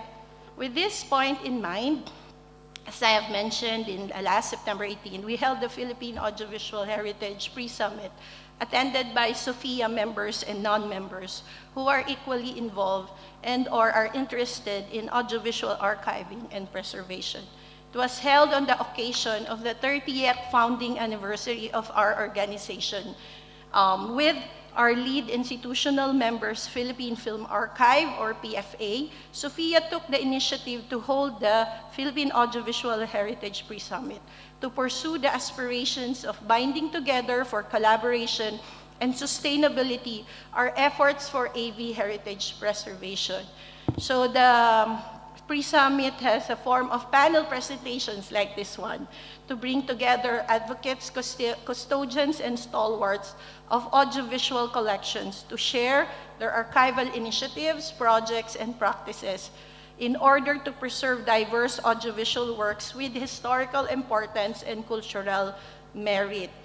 This is important, the pre-summit, because it will pave the way for the actual summit, hopefully next year, 2024. So next slide. SOFIA President Emeritus Clodoaldo Doy del Mundo is our keynote speaker. He gave a quick survey of archiving the Philippines relevant to our long-standing dream of establishing a national audiovisual archive in the country. Next slide. So, with a bit, I will add with a bit, before the bit of history with respect to audiovisual archiving, let me put forward right away that at the end of the pre-summit, we were able to initially set our agenda by identifying the themes, common interest, possible activities that AV community may engage together for the 2024 planned summit and even beyond. So this SOFIA's continuing advocacy for audiovisual archiving and preservation in the Philippines. So next slide. So our President Emeritus Doy del Mundo gave a quick survey on Philippine AV archiving. He said interest in archiving in the Philippines started in an undergraduate thesis in UP by Gil Quito titled Towards a Filipino Archive, written in '75. The thesis registered alarm on the loss of deteriorating classic films and pointed out problems on survival of these films in the country. Film survival was a big problem because of recovery of silver content in film emulsion and recycling of film negatives to make horns, we call it torotot, used during New Year celebrations. In '81, during the Marcos Sr. regime, a film archive was established as part of the Manila Film Center, narrated by Professor Del Mundo. Components of this Imelda Marcos Greek Pantheon-inspired plan were the Manila Film Center, the Manila International Film Festival, the Experimental Cinema of the Philippines, and the Audiovisual Archive. Tragedy struck as the Manila Film Center construction was irresponsibly hurried when quick-drying cement was poured on each floor without waiting for the layers to dry. When the People Power Revolution ousted the Marcos regime, it also ended the short life of the film archive. However, Del Mundo crucially noted that before the closure of the Manila Film Center Film Archive, they were able to hold a seminar attended by various Southeast Asian countries, including Vietnam, Singapore, Cambodia, and even Dong Sok Bong from Thailand, the founder of the Thai Film Archive. So by July 1993, Agustin Jami Soto, a film critic organized with 7 other individual archiving archivists or advocates to form the Society of Filipino Film Archivists, the original name of our organization. So forming what we call the Original 8. SOFIA is a non-stock, non-profit, non-government organization comprised of individuals like me and varying backgrounds from trained archivists to film enthusiasts. that is brought together by the cause and purpose to preserve our country's cinematic heritage and to support the establishment of a national audiovisual archive. SOFIA, our organization, does not have our own archive, but has members in the roster with different archive entities. So we have representation in the National Committee on Archives of the Philippine Government, the National Commission for Culture and the Arts, and SOFIA is a proud member, one of the founding members, and continues to be associate institutional member of CEPAVA. So Del Mundo mentioned lastly in this slide that LVN Studio, one of the studios in the Philippines, decided to get rid of their films, prints, and negatives that were stuck in the middle of a basketball court. Hami Soto and the rest of the SOFIA team inspected 1,471 reels of 72 film titles. There were 24 of these 72 film titles as top priority. Personally, if you will ask me now, how are these film reels? I will be honest in telling you that we still have to find out. In the same year, 94, the ABS-CBN Film and Television Archives was established. So, next slide, please. Because of lack of time, the highlight of this slide 8 is about the 2024 essay of Dr. Del Mundo about us in the Philippines having pockets of archives. Status almost 20 years ago. So most prominent is the State of the Art Archives of ABS-CBN. And that time, they have LVN and Sampaguita, the film companies. They have their own archives that time. There are agencies also that has semblance of archive. The Philippine Information Agency, the Cultural Center of the Philippines, Mowel Fund Institute, but it was pointed out that time that it can hardly support its little archives because of the basic requirement of 24-hour air conditioning. It's hardly maintained. And he stated there that we need to support a national film archive. Next slide, please. And by 2013, so 10 years ago, almost a decade actually, eventually Del Mundo wrote, Witnessing a Dream Come True, the Philippine National Film Archive. He stated that time there were various sectors doing the archiving work. Government institutions, again, PIA, Cultural Center, UP Film Institute. Actually, PIA and Cultural Center of the Philippines are members of CEPAVA. UP Film Institute, I think not yet. Private industry-based institutions, so major studios, like and also Mowel Fund, ABS-CBN, and those other being mentioned there are the collection under ABS-CBN. Then private collectors and film suppliers, internet archives, and museums. So those are various sectors doing different kinds of archiving work. So slide 10, please. So remember, next slide, please. The next slide, please. Yeah. So this is the inaugural, the first public service announcement video of the National Film Archive of the Philippines when it was made. Can we play it, please? A bit of it. Thank you. Video, please.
time, but let me quickly finish the highlights of my presentation. So that you see was a 10-year-old video from the Philippine Film Archive. The original name of was NFAP. So trivia, I was able to download that in, I guess, Vimeo, and they couldn't find a copy. I was the one to give them a copy of that video. So anyway, so next slide, please. So next slide. So highlight, remember the Philippine Information Agency mentioned a member of CEPABA, Bliss Kuwali, made a study because it closed the motion picture division of PIA. The lesson, I will mention the third lesson.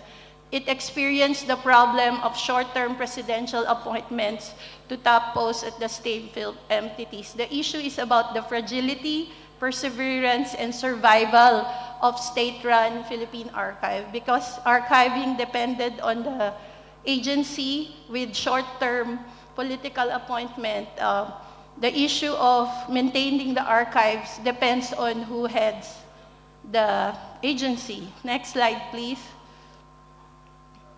And also another important lesson from her study is securing a firm legislative mandate to assure the autonomy of a national institution for audiovisual archiving. And the final takeaway, that the cultural stewardship and duty of care over the nation's AV heritage implicates broader public as well. That's why I'm so highlighting advocacy as main work as we do for now. It's advocacy work is heavy work for archiving in the Philippines. Next, please. So now, the 2023 edition. Audiovisual archiving continue in various sectors in the Philippines. We have government institutions, the Philippine Film Archive, but it's under the Film Development Council of the Philippines, so UP Film Institute. We also invited over government agencies that have audiovisual archives, like the Senate of the Philippines, House of Representatives. They have AV collection, AV archiving, private-based industry institutions, Mowal Fund. It's an industry-based film archive, member of CEPABA, one of the founding members. FPJ Archives, Probe Archives, there are private archives, and ABS-CBN, it suffered, it was affected of the state non-renewal of its franchise, but they maintained the archives. Solar Productions, they also do archiving. Then, a new one, not mentioned by Del Mundo, but we found out, there's a non-government organization doing archiving work. For example, Ibon Foundation, they have custody of the audiovisual collection of Asia Visions. I personally don't know this because I am serving as the project initiator and serve as the archival and curatorial consultant as the chief of the Center for Heritage Studies of PUP, and also other memory-keeping institutions with audiovisual collection like the Filipinas Heritage Library. These are those institutions that attended the September 18 pre-summit. And next slide, please.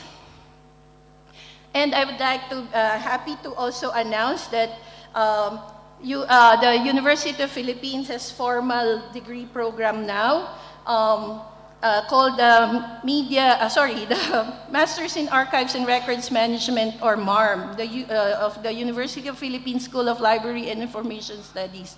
The program is not only designed for aspiring Filipino graduate students, but also those who are into archives and records management, especially in Southeast Asia and across the globe. If you are interested, kindly check their website. And next slide. Let me use this chance to close the presentation to give tribute to the person who was instrumental in making me a part of Sophia. Our colleague mentor, Teddy Ongko, died last November 1st in the early wee hours of the morning.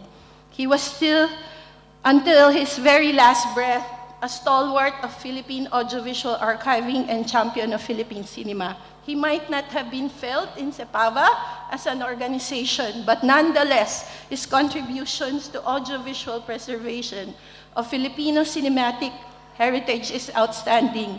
He found lost films. He championed Philippine film and culture. He will be remembered and will continue to serve as our inspiration. Thank you for allowing me to pay tribute to him this day here with you. So next slide, please. So we continue to dream for an exclusively mandated and autonomous film archive. So this is the copy of the present legislative bill in our Congress. We hope that the legislative bill filed in the lower house of the Philippine Congress will bear fruit and will be met with equal persistence in the Senate level. So the Philippine Audiovisual Archives, we hope that happens very soon. So last slide. Thank you very much and good day to us all. Okay, thank you very much for the captivating knowledge that you shared just now. Ladies and gentlemen, please give her applause. And sorry to hear that of your loss of friends. Okay, we will discuss more on her presentation in the discussion session. So for those in the Zoom meeting, you can type your question in the chat box. As for participants in this room, please keep your question and raise them in the discussion session. Now I want to highlight some interesting point from what has been explained by Rose just now. Firstly, there are many objects that can trigger material degradation or damage factor of the collection. This could endanger the condition of the audiovisual archives in the Philippines. This is very similar to what happens in Indonesia. And secondly, every format of the audiovisual archive has its own problems, such as fragile condition, preservation technique. Therefore, they lies in proper storage and handling techniques for each type of audiovisual archive. We must always ensure media stability, control temperature, and relative humidity condition to avoid deformation. Okay, now we have come to our last speaker. There is a saying, save the best for last. Well, Joshua Ng is our last speaker today. Well, before the presentation, let me read your curriculum vitae. To the committee, please share screen the CV. Okay, Joshua Ng. Joshua Ng or Ang? Ng. In Malay, you call? Oh, this okay, Joshua Ng. For the educational detail, in 26 to 2010, National University of Singapore, Engineering Science, Optics and Photonics, and 2013 to 2014, Nanyang Technological University, Singapore, Master of Science, and professional experience, last 10 years. December 2014 to August 2018, Information Technology and Technical Asian Film Archives is the current, right? Okay. Oh, your ex team. Okay. Okay, June 2011 to December 2021, co-founder Big Orange Pixel. Whoa, you are entrepreneur, right? You are entrepreneur. Okay. October 2018 to present Digital Preservation Analyst at Archives New Zealand, Terua Mahara Ode Kwanatanga. This I spelled right. Okay. And skills for the Joshua Ang, oh, this is wonderful. Skill on digital archiving, video editing, web development, video production, and photography, etc. Okay. Publication research is AZTFO, designing of Microsoft Azure infrastructure solution. Outhouse issue May 20, Introduction to Computer Science and Programming and Misinformation in a Riot, a two-step flow view, online information review. Okay. To Joshua, the stage is yours.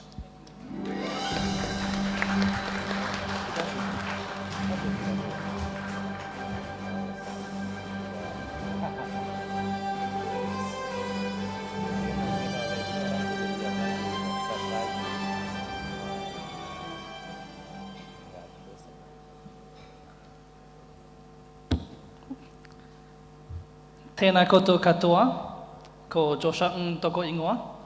Salam sejahtera, salam kebajikan.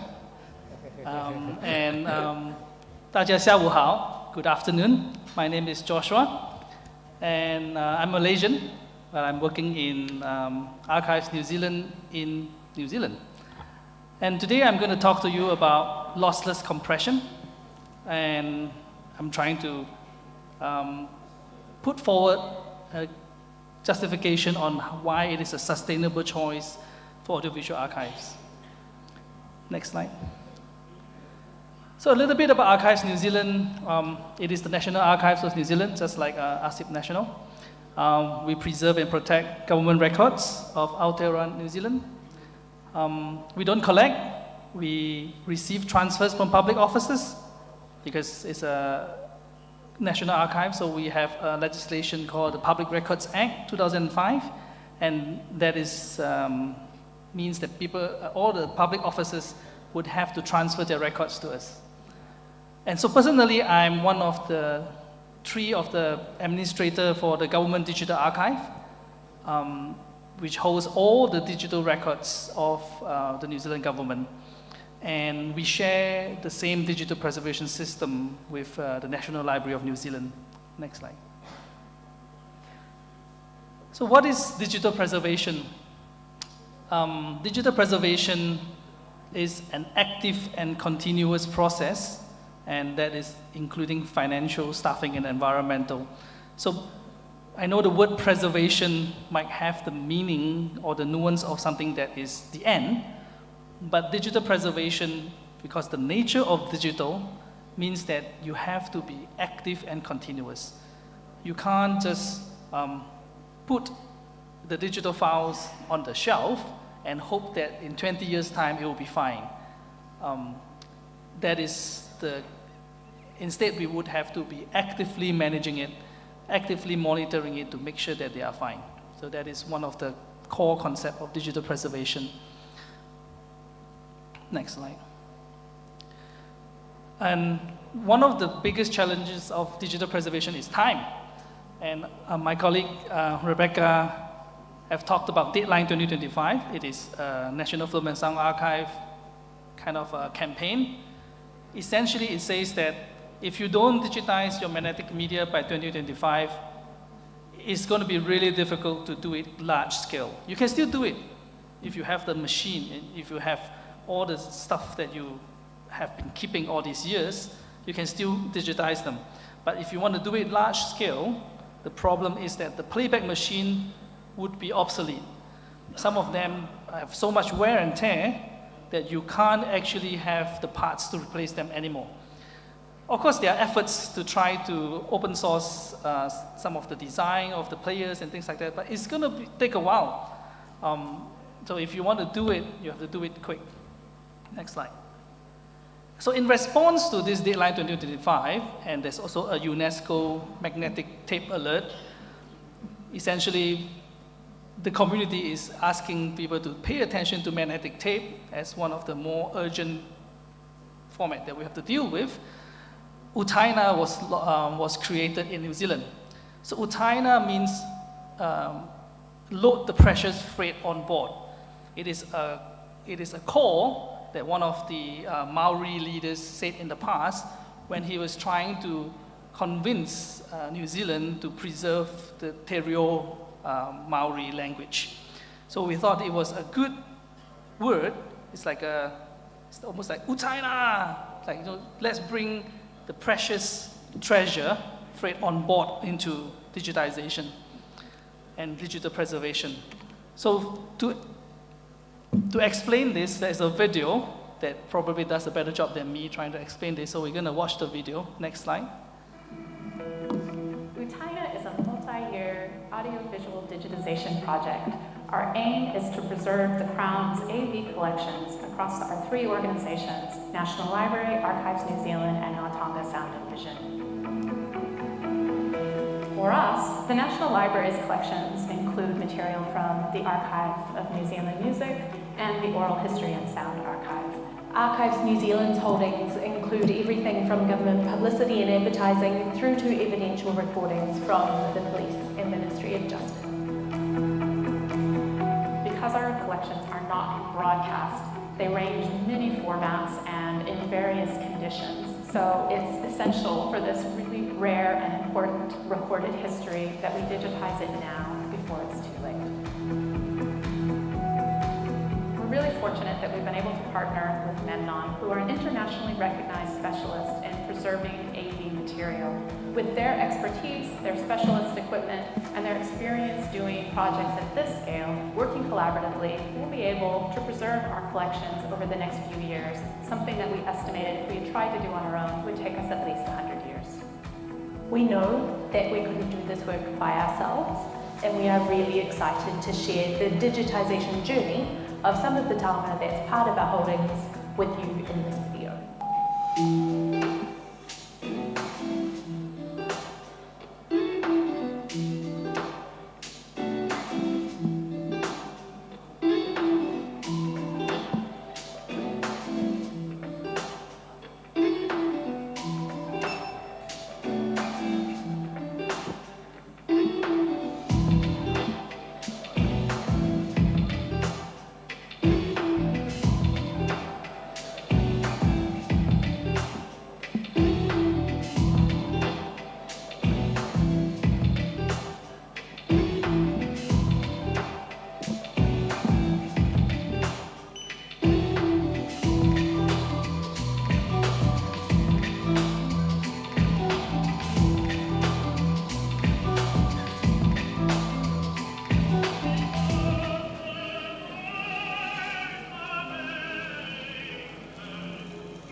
I think there is a glass ceiling just above where I am, which is very hard to crack.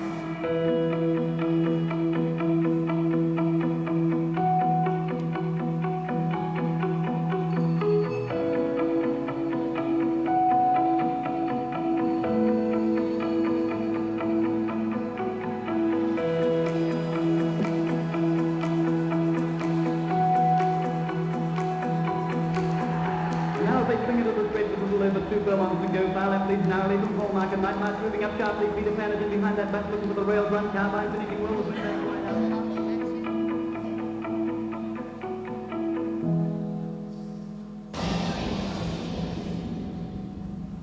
Only a dummy doesn't belt up.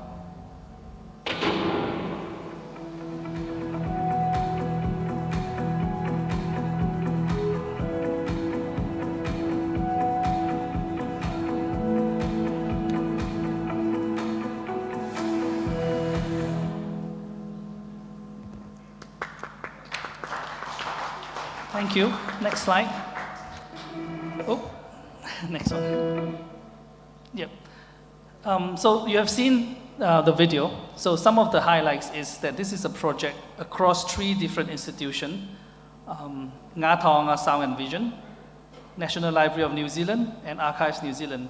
And the idea is that we will want to digitize all of these items, about 1 million of them, and about 155,000 hours, and it all ends up to be about 1.5 petabytes.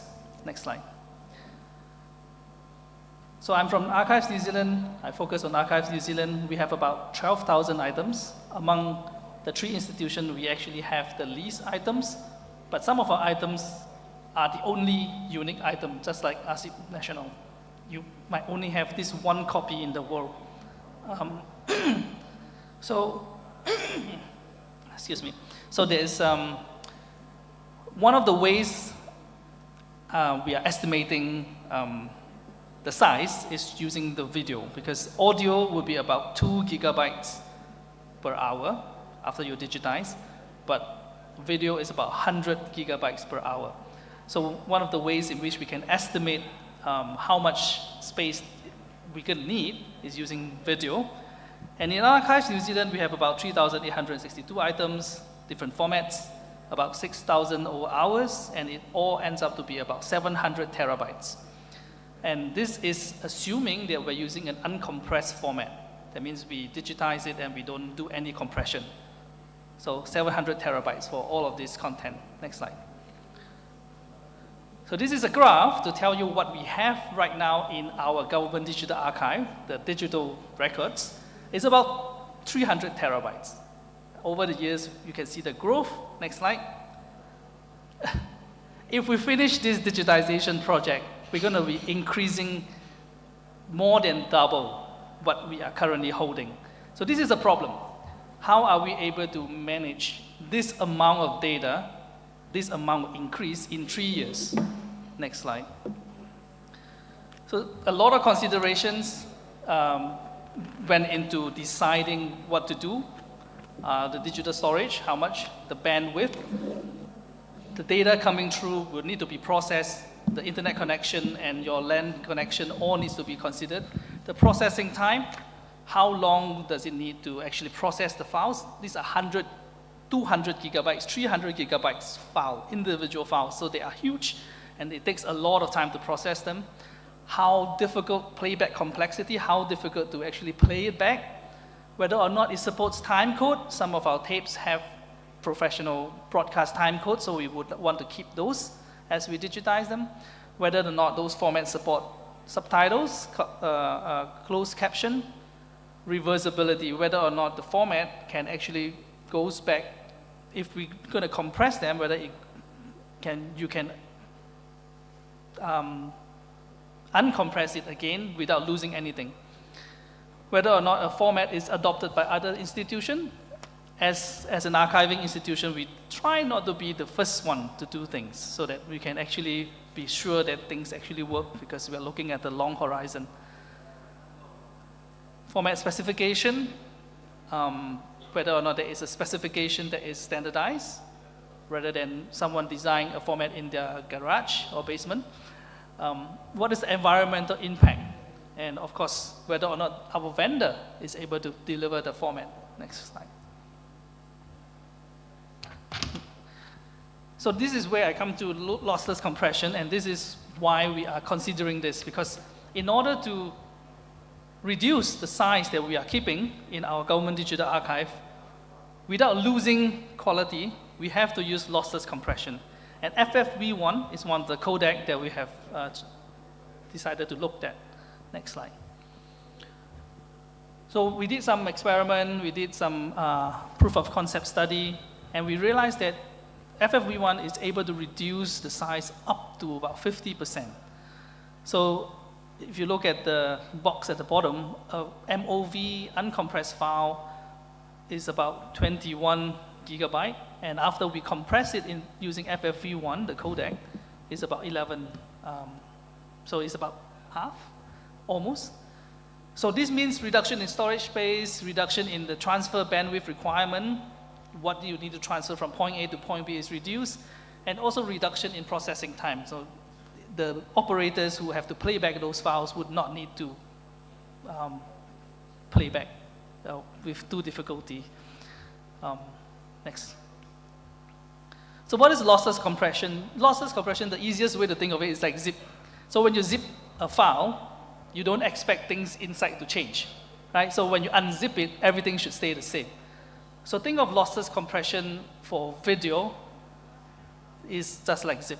So you are zipping up and making sure that the file is actually smaller. And it uses smart algorithms to actually represent the data in it so that when you inflate it again, everything goes back to its original state. Next. FFV1 stands for FF Video 1. It's one of an open file format, which means all of the code is actually available publicly, so you can actually look at it if you want to look at what it's actually doing. It is an intra-frame coding format, just means that it is compressing within the frame, and it is part of an open source library called FFmpeg LibAV codec. And this is important because FFmpeg is actually used everywhere. Everyone from Netflix, Disney+, Amazon, everyone uses FFmpeg as a library to power their whatever operation. The support of FFV1 all the way is written into the library of FFmpeg means that this will last. It's a sustainable option. Next. So you can't have a codec without a container. You need a container to hold the codec. So in an uncompressed world, you have MOV, which everyone is familiar. MOV is from Apple. It is a container. What is inside MOV is V210, is the name of the codec of the format. So FFV1 is the format of the video, and MKV is the container. Think of it as, it's like a bunkus. You know, you put the files inside, you have to wrap it up. So MKV is actually from the word matryoshka. Matryoshka is a Russian doll where you can put one into smaller and smaller thing. And it has been used widely. You can look at the information on the screen. So it is not something that is foreign. Next. And another reason why we were looking at this is to actually to calculate the environmental impact. How would this reduction in storage translates to environmental impact? Next slide. So less storage space, there is smaller files to fixity check. Fixity check means you have to check whether or not it is still the same over time. So you have a file, you want to make sure that in 10 years' time it's still the same, you run something called a fixity check to check the signature. So smaller files to check, less energy consumption. Less energy consumption, less carbon dioxide emission, and also cost less money. So win-win-win. Next slide. So I was explaining fixity check, checksum verification. You think of it as the signature of a digital file, and you use that to check, to verify that it is still the same. Next. So we estimate that it's about 17 kg of CO2 equivalent per year that we would have to we will emit if we were to run our fixity checks using the system that we have. So we assume about 4 terabytes a day of data transferring around, and we assume about 20 terabytes a day where we will continuously check the files. And we will do once a year, we check all the files once to make sure that everything is still the same, and then there is 2 copies. So 700 terabytes translates to about 17 kg of CO2 equivalent. And 17 kg of CO2 equivalent is about 2,099 smartphone charges, 44.2 miles driven by a gasoline-powered car. So that is equivalent of how much CO2 there is. There's some calculation that you can look at the slide later. Next. So there's a lot of assumption in arriving at this figure. We assume that the largest consumption of power is fixity check. There are obviously other ways in which the operation will consume electricity, but we assume that fixity is the most highest number of amount of consumption. And we also assume that you check 1 megabyte is equivalent to about 40 millijoules. This is from other people's research papers from another field. So we took that number and we did some calculation. Next. So if we use lossless compression, we can save up to 50% reduction. It means that we actually save 8 kg of CO2 equivalent per year. So equivalent, less gasoline consumed, less smartphone charges. It's a great win. Next. So now that we talk about environmental impact, we just talk quickly about some challenges on choosing this format. This format is fairly new, maybe for the past 10 years. So there are some challenges, including the decision on using compression for preservation. That is a big jump, because traditionally as archives, digital archives, we don't like compression, because compression introduces complexity. And complexity means it's really, really hard to actually maintain things for the long run. But there are other factors that I've explained which helps us decide on choosing this even though there is complexity. The other challenge is that time code is not 100% supported. So there are people working on making sure that timecode is fully supported, but it is not as good as, say, MOV, which has almost one-to-one relationship with what you see on the tape deck and what you see on the file. Other file formats can do the same as well, but MOV is one of the stronger ones. So if you are very particular about the timecode, preserving them, maybe you have to think twice about using this format. The last one is closed caption and subtitles. It can support closed caption and subtitles, but again, it's not 100%. Next. So lastly, one of the benefit of choosing this format is that we are able to embed some digitization provenance metadata into the file container, MKV. So what this means is that we actually put all of this information, the original tape type, the playback device serial number, including the audiovisual workstation name and when it's done, the capture date and time, all into the file format. This means that this object will travel with this metadata. In the future, when you open this up, you can actually see which system actually digitized this file. And this is important because if we discover some problem in the future or during our quality control phase, we can actually go back and say, is this a problem of the operator? Is this the problem of the workstation? Is this the problem of the analog to digital converter? Where does the problem come from? So this helps us to better manage and preserve the materials that we have. Next. So this is how it looks like when you use media info to see it. We had to create some of these metadata fields because it doesn't originally exist. So I'm sharing it here so that we can all comment and look at it, and we can probably use the same metadata fields. And it's heavily drawn from BEX, audio provenance metadata that already exists. So we are just taking this to put onto video. Next. So this is where I got some of these resources. You can take a look at it in the, when you look at the slides. Next. And that's it. That's it from me. My contact details are at the bottom. If there's any questions, you can ask me now, or you can just message me or email me. Thank you very much. Okay. Thank you so much for the splendid presentation, Jos. Let's give big applause to him. I think there will be many thought-provoking questions from our audience for Jos. For those in the Zoom meeting, you can directly write down your question in the chat box. And for the audience in this room, please keep your question and raise them in the discussion session. I would like to underline some interesting point from Jos' presentation just now. Firstly, there has been a change in archives policy in New Zealand regarding the use of VV Video 1 or MKV instead of the uncompressed V210 move for video masters. This policy is an important decision regarding the sustainability of audiovisual archives. The FF Video 1 video codec uses lossless compression, which reduces file size by up to 50%, thereby reducing storage requirement, energy consumption, and carbon emissions.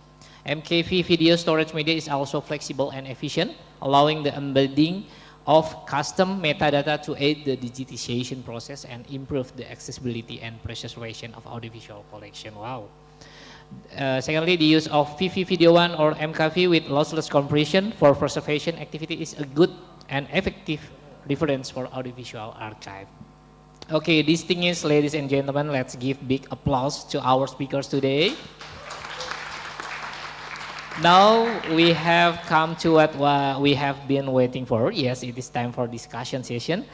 Please raise your hand, introduce yourself, and tell us which speakers that you choose to answer your question. For this in the Zoom meeting, you may also deliver your question directly by clicking the raise sign in the application. Okay?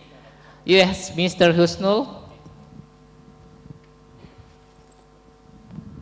Yeah.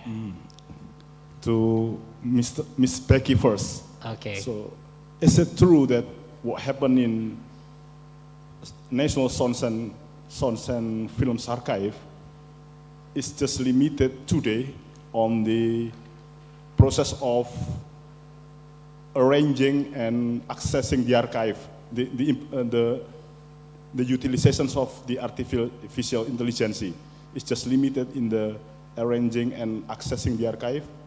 Is it true? That's my first question. Number second is I need the opinion from you and Joshua and Ms. Rose about the possibility of the integrations, structural integrations of the artificial intelligence into the record-keeping process. So that's question number two. And then the potential of the artificial intelligence for making the novel form of archive, how much we have the possibility to do that.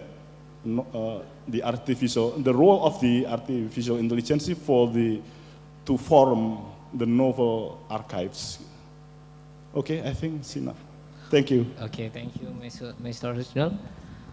Okay, for the first to the answer for the Mr. Rusnul.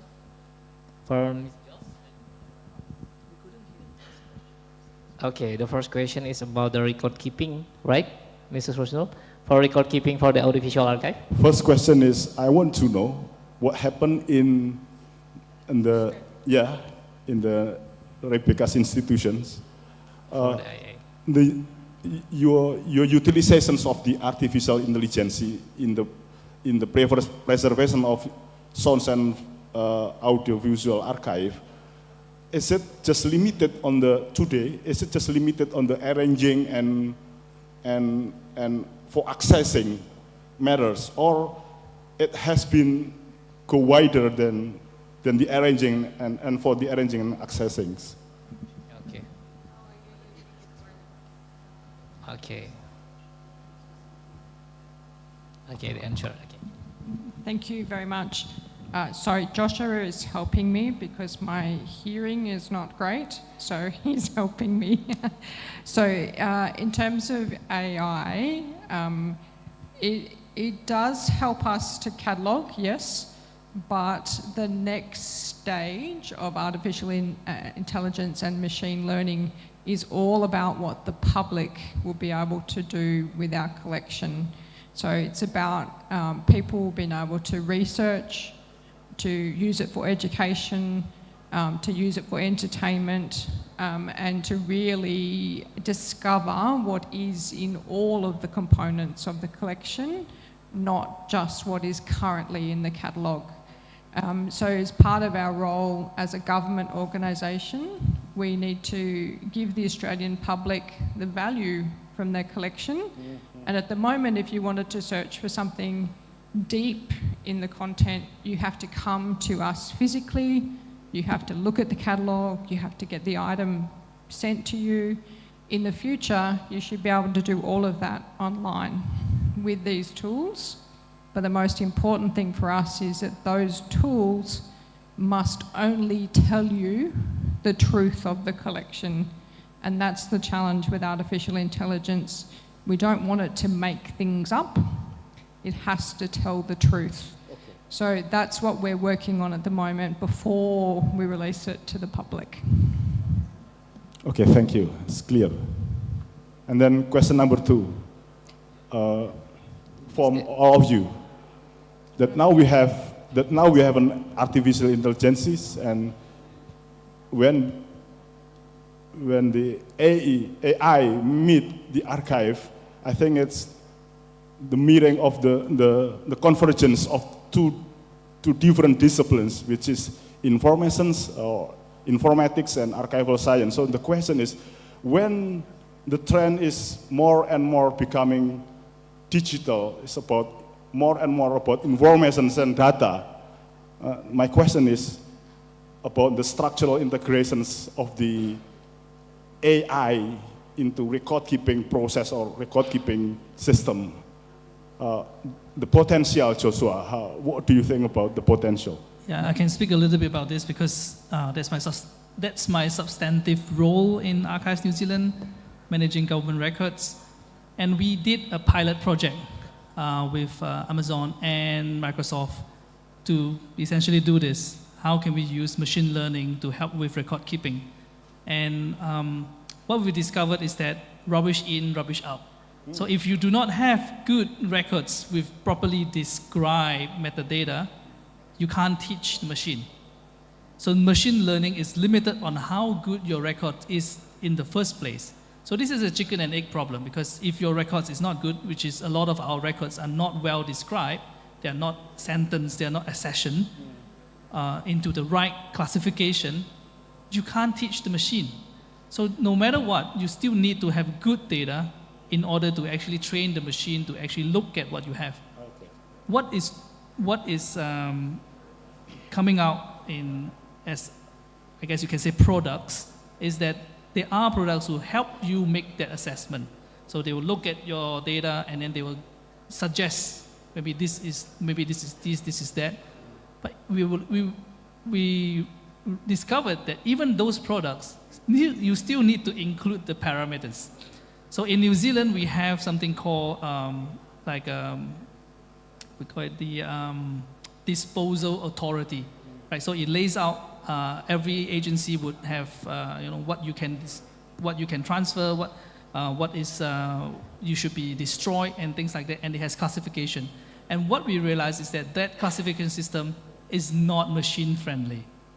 So what this means is that in order for us to even leverage AI or machine learning, we have to first do a regulatory review. We have to review the whole classification system so that we can actually leverage AI. So for us at least, it's going to be a few more steps before we can fully take advantage of what is currently offered. Okay. Yeah, so that is what I can talk about. Yeah, Paris? Hi. Very interesting points, Joshua. I'm also learning from your response. So I will answer based on how I introduce myself. I'm coming from archival advocacy point of view. I'm involved in audiovisual archiving mainly as volunteer work, especially for collections that are really marginalized, I can say, like from the non-government organization that I said, the Ibon Foundation with the audiovisual collection of Asia Visions. So honestly, personally, I'm open to that, especially because we have a big problem with making sure that the collection is accessed. Though we cannot show all, but there are important audiovisual work from that collection that we decided to show to people already. They are not good quality in terms of like Super 8 original film, but the Super 8 doesn't exist anymore, just the Betamax copy. So when we digitize the Betamax copy, it's not really good, but the question is the content. The people should watch the documentary. So I had a collaboration with Engage Media. They have an open source platform named Cinemata. They developed in their system an AI to digitally enhance the digital copy. So they asked for my consent, well, of course, the originator or the custodian, to help with at least make it, enhance. So because of lack of people to do the restoration, it's, resource-wise expensive, or even if we do volunteer work, it's still eating many hours. So I told them that sure, for purposes of making a less problematic visual, viewing of, lessening the scratches, etc., we allowed it, and even open to other works for digital enhancement at least. But I'm still hoping that we do actual digital restoration with human involvement. So we're not closing on that, because I can still see that the digitally enhanced AI version are still needs working up, but it helps. So it's like balancing we need volunteers, we need people, but we don't have enough people. So on that part, we can tap that especially for advocacy work, but never replace AI not replacing human, especially when it's advocacy. The best to advocate are still warm people. I mean, doing the work. Thank you. I was just going to say briefly on record keeping, the value of artificial intelligence will be accessibility. So if you are digitizing thousands and thousands of paper-based records, being able to transcribe those records as they're digitized is incredibly valuable for access. But we still need to be very careful and work through, as Joshua said, all of the challenges of how you can remain consistent and accurate, and also keep information secure when it needs to be to stop people from altering the records. So it's a very complex area, but the technology is definitely available. It's working out what is best for an archive. Okay. Last question. Okay. Last question. Go ahead. So if the informatics then invade archival practices, now I want to reverse the situation. Joshua, what do you think about the possibility of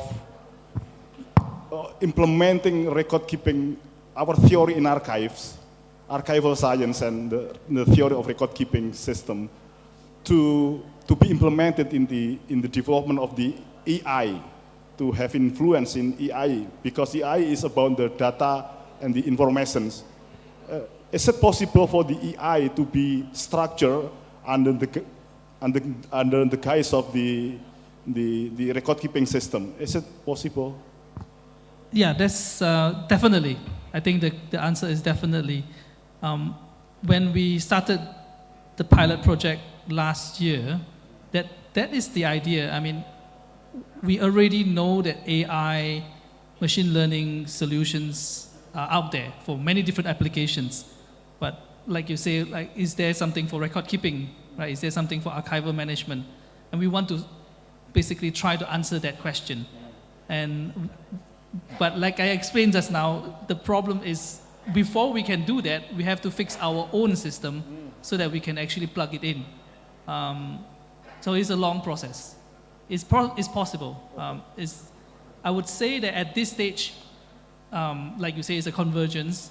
I would encourage that we who have archival training and knowledge to be a bit more vocal and maybe do more experiments in this area so that we can actually have that voice and the influence to this whole AI revolution, if you would like. Yeah, it's happening too fast, but we have to come in. And we are too slow. Yeah. Thank you. Okay, what interesting discussion that we had just now, but it's just such a shame that we only have limited time for the discussion session. But I'm sure there are some essential points that we can grab to add to our knowledge on preserving. Oh, maybe, yes, Mrs. Desi. Okay, the one question. Thank you. Thank you.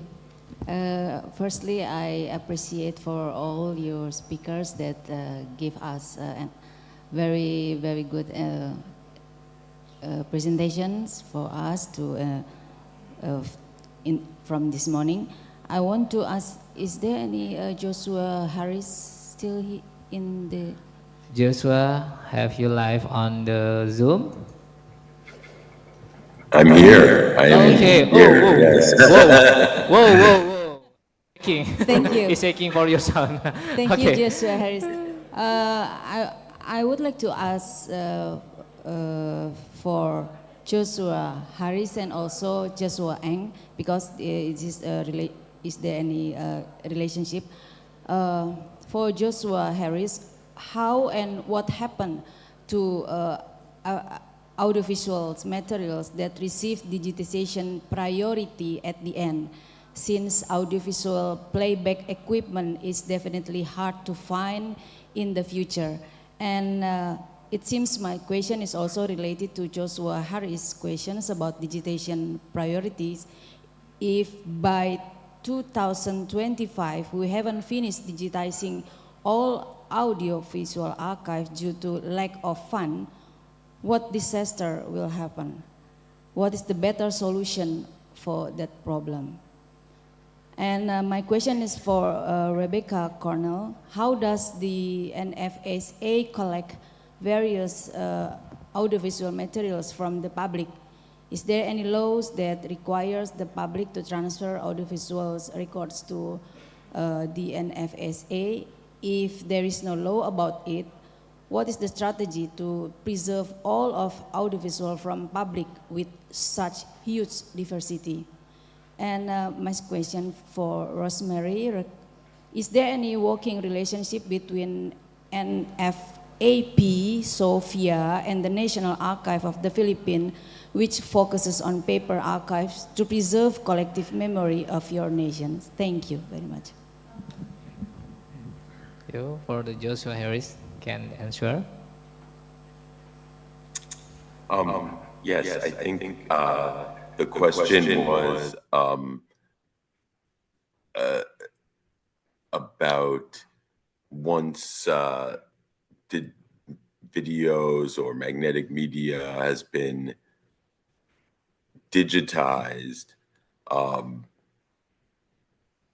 what to do with the original videotapes. Is that, I think that's how I'm understanding it. And I think most of the profession still largely advocates for keeping all original materials. And I would say I absolutely agree, and we at our institution do keep all materials even once they've been digitized. Essentially, I would say until a format is completely obsolete and there's no other way to play it back. The hope is that we never would have to touch that. You never have to touch that video or audio tape again. But until we are, we still have a lot of digital work to understand long-term preservation, and you may have to go back to a video or audio tape at some point. And I think as archives, it's our ethical responsibility to still, within the best of our abilities, maintain the originals. That's a very difficult, oftentimes, argument to make when you're now asking institutions to preserve all this digital materials as well as the old videotapes. So certain institutions, of course, end up having to make difficult decisions. But again, I think you would want to try to prioritize those decisions. For example, if materials are in very, very degraded condition and there's no way to, you're going to play them once and that's the best you can get out of it for the digital surrogate, then you may have to dispose of the original, but we try to maintain them all if possible. Thank you. Yeah, Joshua. Yeah, I can add on to what Joshua said.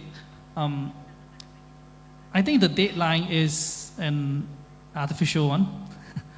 Just to start with that, there is some truth in that we are really running out of playback device. But at the same time, it doesn't mean that all playback device will suddenly, on the midnight of 31st of December, it will be gone. That's not what it is about. It is about the urgency of doing something now. So what happens after 2025 is that we can still do it. So do it as quick as you can is what it is about.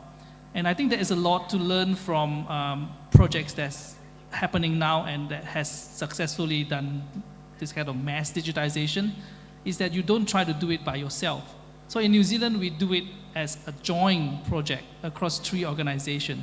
And I didn't mention just now, but we, in our master contract with the vendor, we actually left a section for other organizations to come in after we are done.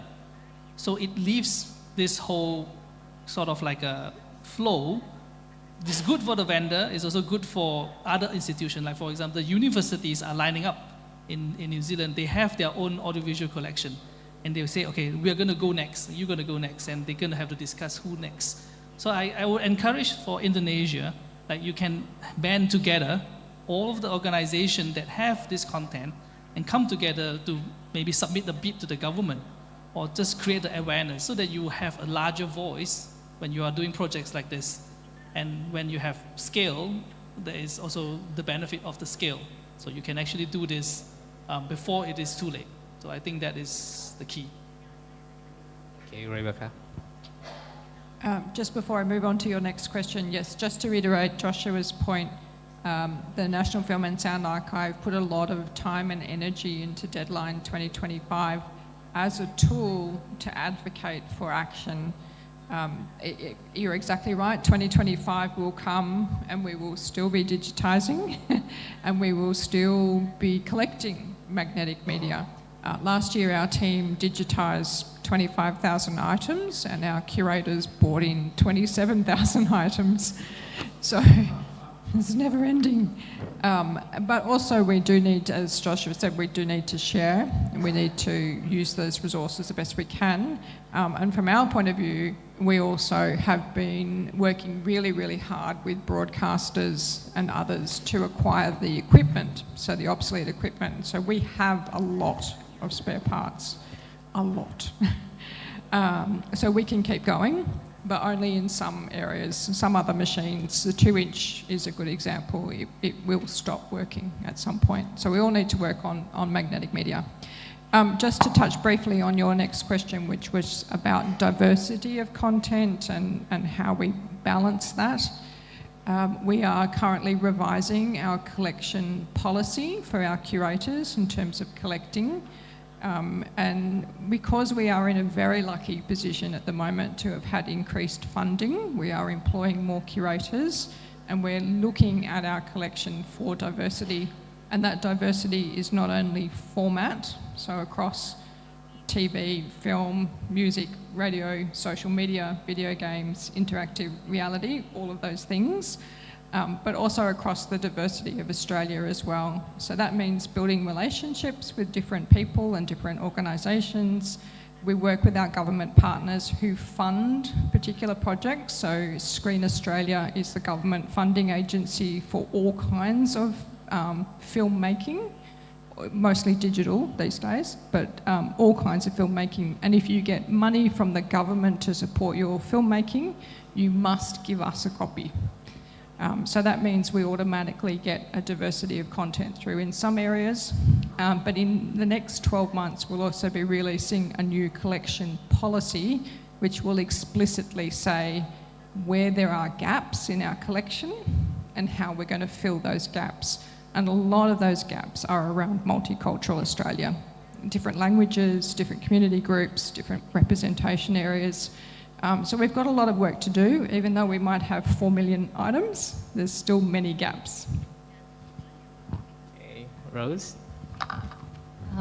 For categorical response to your question, there is not yet that collaborative engagement between the institutions that you mentioned, our organization, Sophia, the Philippine Film Archive, and the National Archive of the Philippines. What we have now, there's a government cultural office, the National Commission for Culture and the Arts. It has 19 national committees. In one of the committees, the National Committee on Archives, our organization, Sophia, has a representation, and the National Archives of the Philippines has ex officio, because the head of the National Film Archives also sits in the board of that government agency. So they have that top level, board of commissioner level for the head of the National Archives of the Philippines. And at the committee level, ex officio representing the head. So I have worked with, because I represented Sophia in the NCCA for 6 years, so that's my engagement with them through the National Committee on Archives. But the Philippine Film Archives has no slot in the NCCA because it's a complication when it was made a law.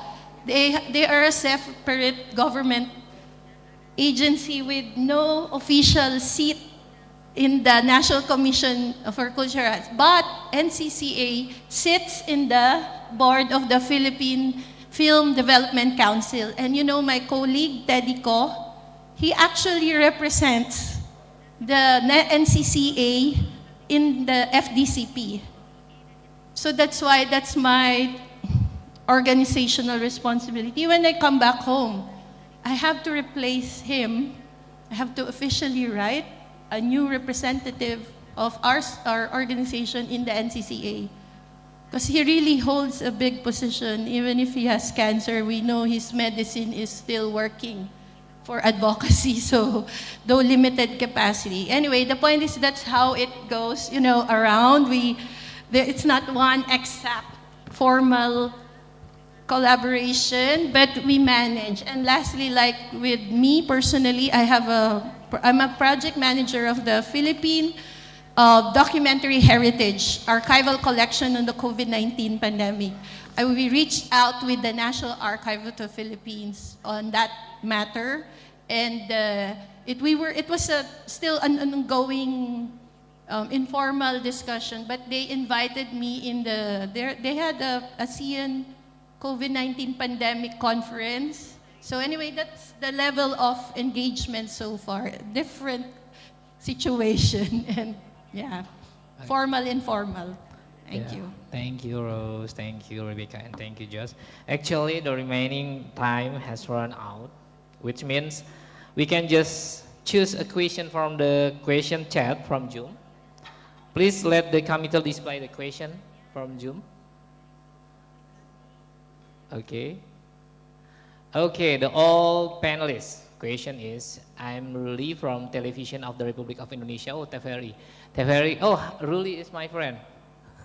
Hi, Ruli. From TVRI is a public broadcasting institution of the Republic of Indonesia that produces audiovisual materials until now. Until now, TVRI has stored approximately 4,000 audiovisual materials in ANRI. My first question is, how can TVRI join Siapafa? Oh, bisa langsung daftar aja. My second question is, if there is a problem in the audiovisual archive, such as a figures that is so severe that preservation and digitization can't be done, what is the best step so that we can still have information from the audiovisual archive? My third question is, given the limited number of players in audiovisual archive, what strategies can be used to implement audiovisual archive preservation? Thank you for the question for the Joshua Harris, I think, for the firstly, to the answer. Joshua? Yes. About Sipava, is that we're absolutely happy. Yeah, the new member from the TVRI. Really is my We would friend. be very happy to have any new members, and of course, please contact us as soon as you can, and we'll happy to talk to you further. But we always invite new members to apply anytime. It would be wonderful.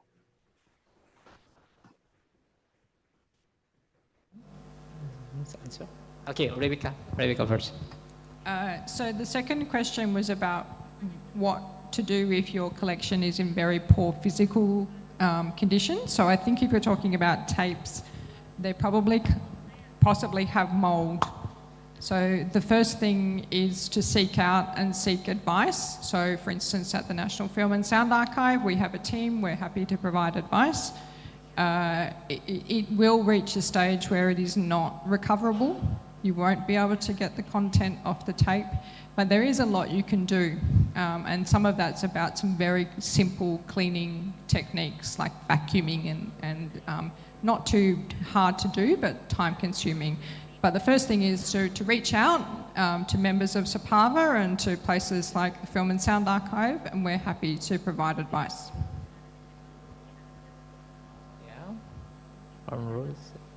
Already. The third question is, I think the committee for the share screen for the question again, please. think it's about given the limitation, what do Oh you yeah, do? the limitation. Yeah, I can contribute a bit. Like the NGO, they have 1,700 plus magnetic tapes, but no funding. Just prioritize. I mean, you wish you can do it right away. Before no funding came, it was just self-funding, so we prioritized the final work to digitize the pneumatic tapes. But then eventually, the NGO, the Ibon Foundation, got funding from NCCA, 500 tapes. So we chose again the priorities. But then it got another funding, now ongoing, 550 tapes. So it's, again, forward. Though I was just, in a way, laughing at the idea that before we skipped, we use barcodes. We didn't prioritize the first 001 to 500 tapes because we didn't know that we will get another funding. So it was like skip. So now we're having a hard time in a way because we have to trace the tapes that was not yet digitized. Do you know what I mean? Now we have to fill in like, oh, don't do that again. It's already digitized. So you really have to do a better records management to not repeat the same. But we never knew that we will have another funding. So it's always about prioritizing and making good records so you'll not lose track of what you did and what you haven't done yet. I don't know if it helps, suggestion. Yeah, Yes, thank you for the answering. It's just a shame that we only have limited time for the discussion session, but I'm sure there are some essential points that we can grab to add to our knowledge on preserving the audiovisual collection. I would like to invite each of our speakers to deliver their closing statement for this discussion session. Firstly, for the Joshua Harris, for your closing statement. Thank you. Thank you so much, Ozzy and everyone. Yes, I think this has been wonderful. There's been so many different topics discussed in just a short amount of time. I think the thought that I have really involves the what you will find when you work with audiovisual materials and with audiovisual archives is level of passion that you see in people who work with this material. I think everyone on this panel is a great example of what can be done with advocacy and using your resources smartly and looking into new technologies and trying to take advantage of how new technologies can help us and not hinder us. I think that's been a problem in archives for a long time, is a fear of embracing new technologies, but we really need things like AI. We can use them to help with so many things as long as we use them smartly and do things in a archival way, which is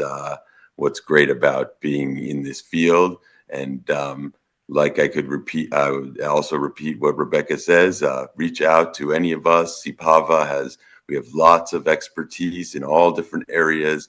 And like Rebecca said, everybody now only an email away. If you find something that is, you don't know what to do or you just need some advice, we're there for you. So thank you so much and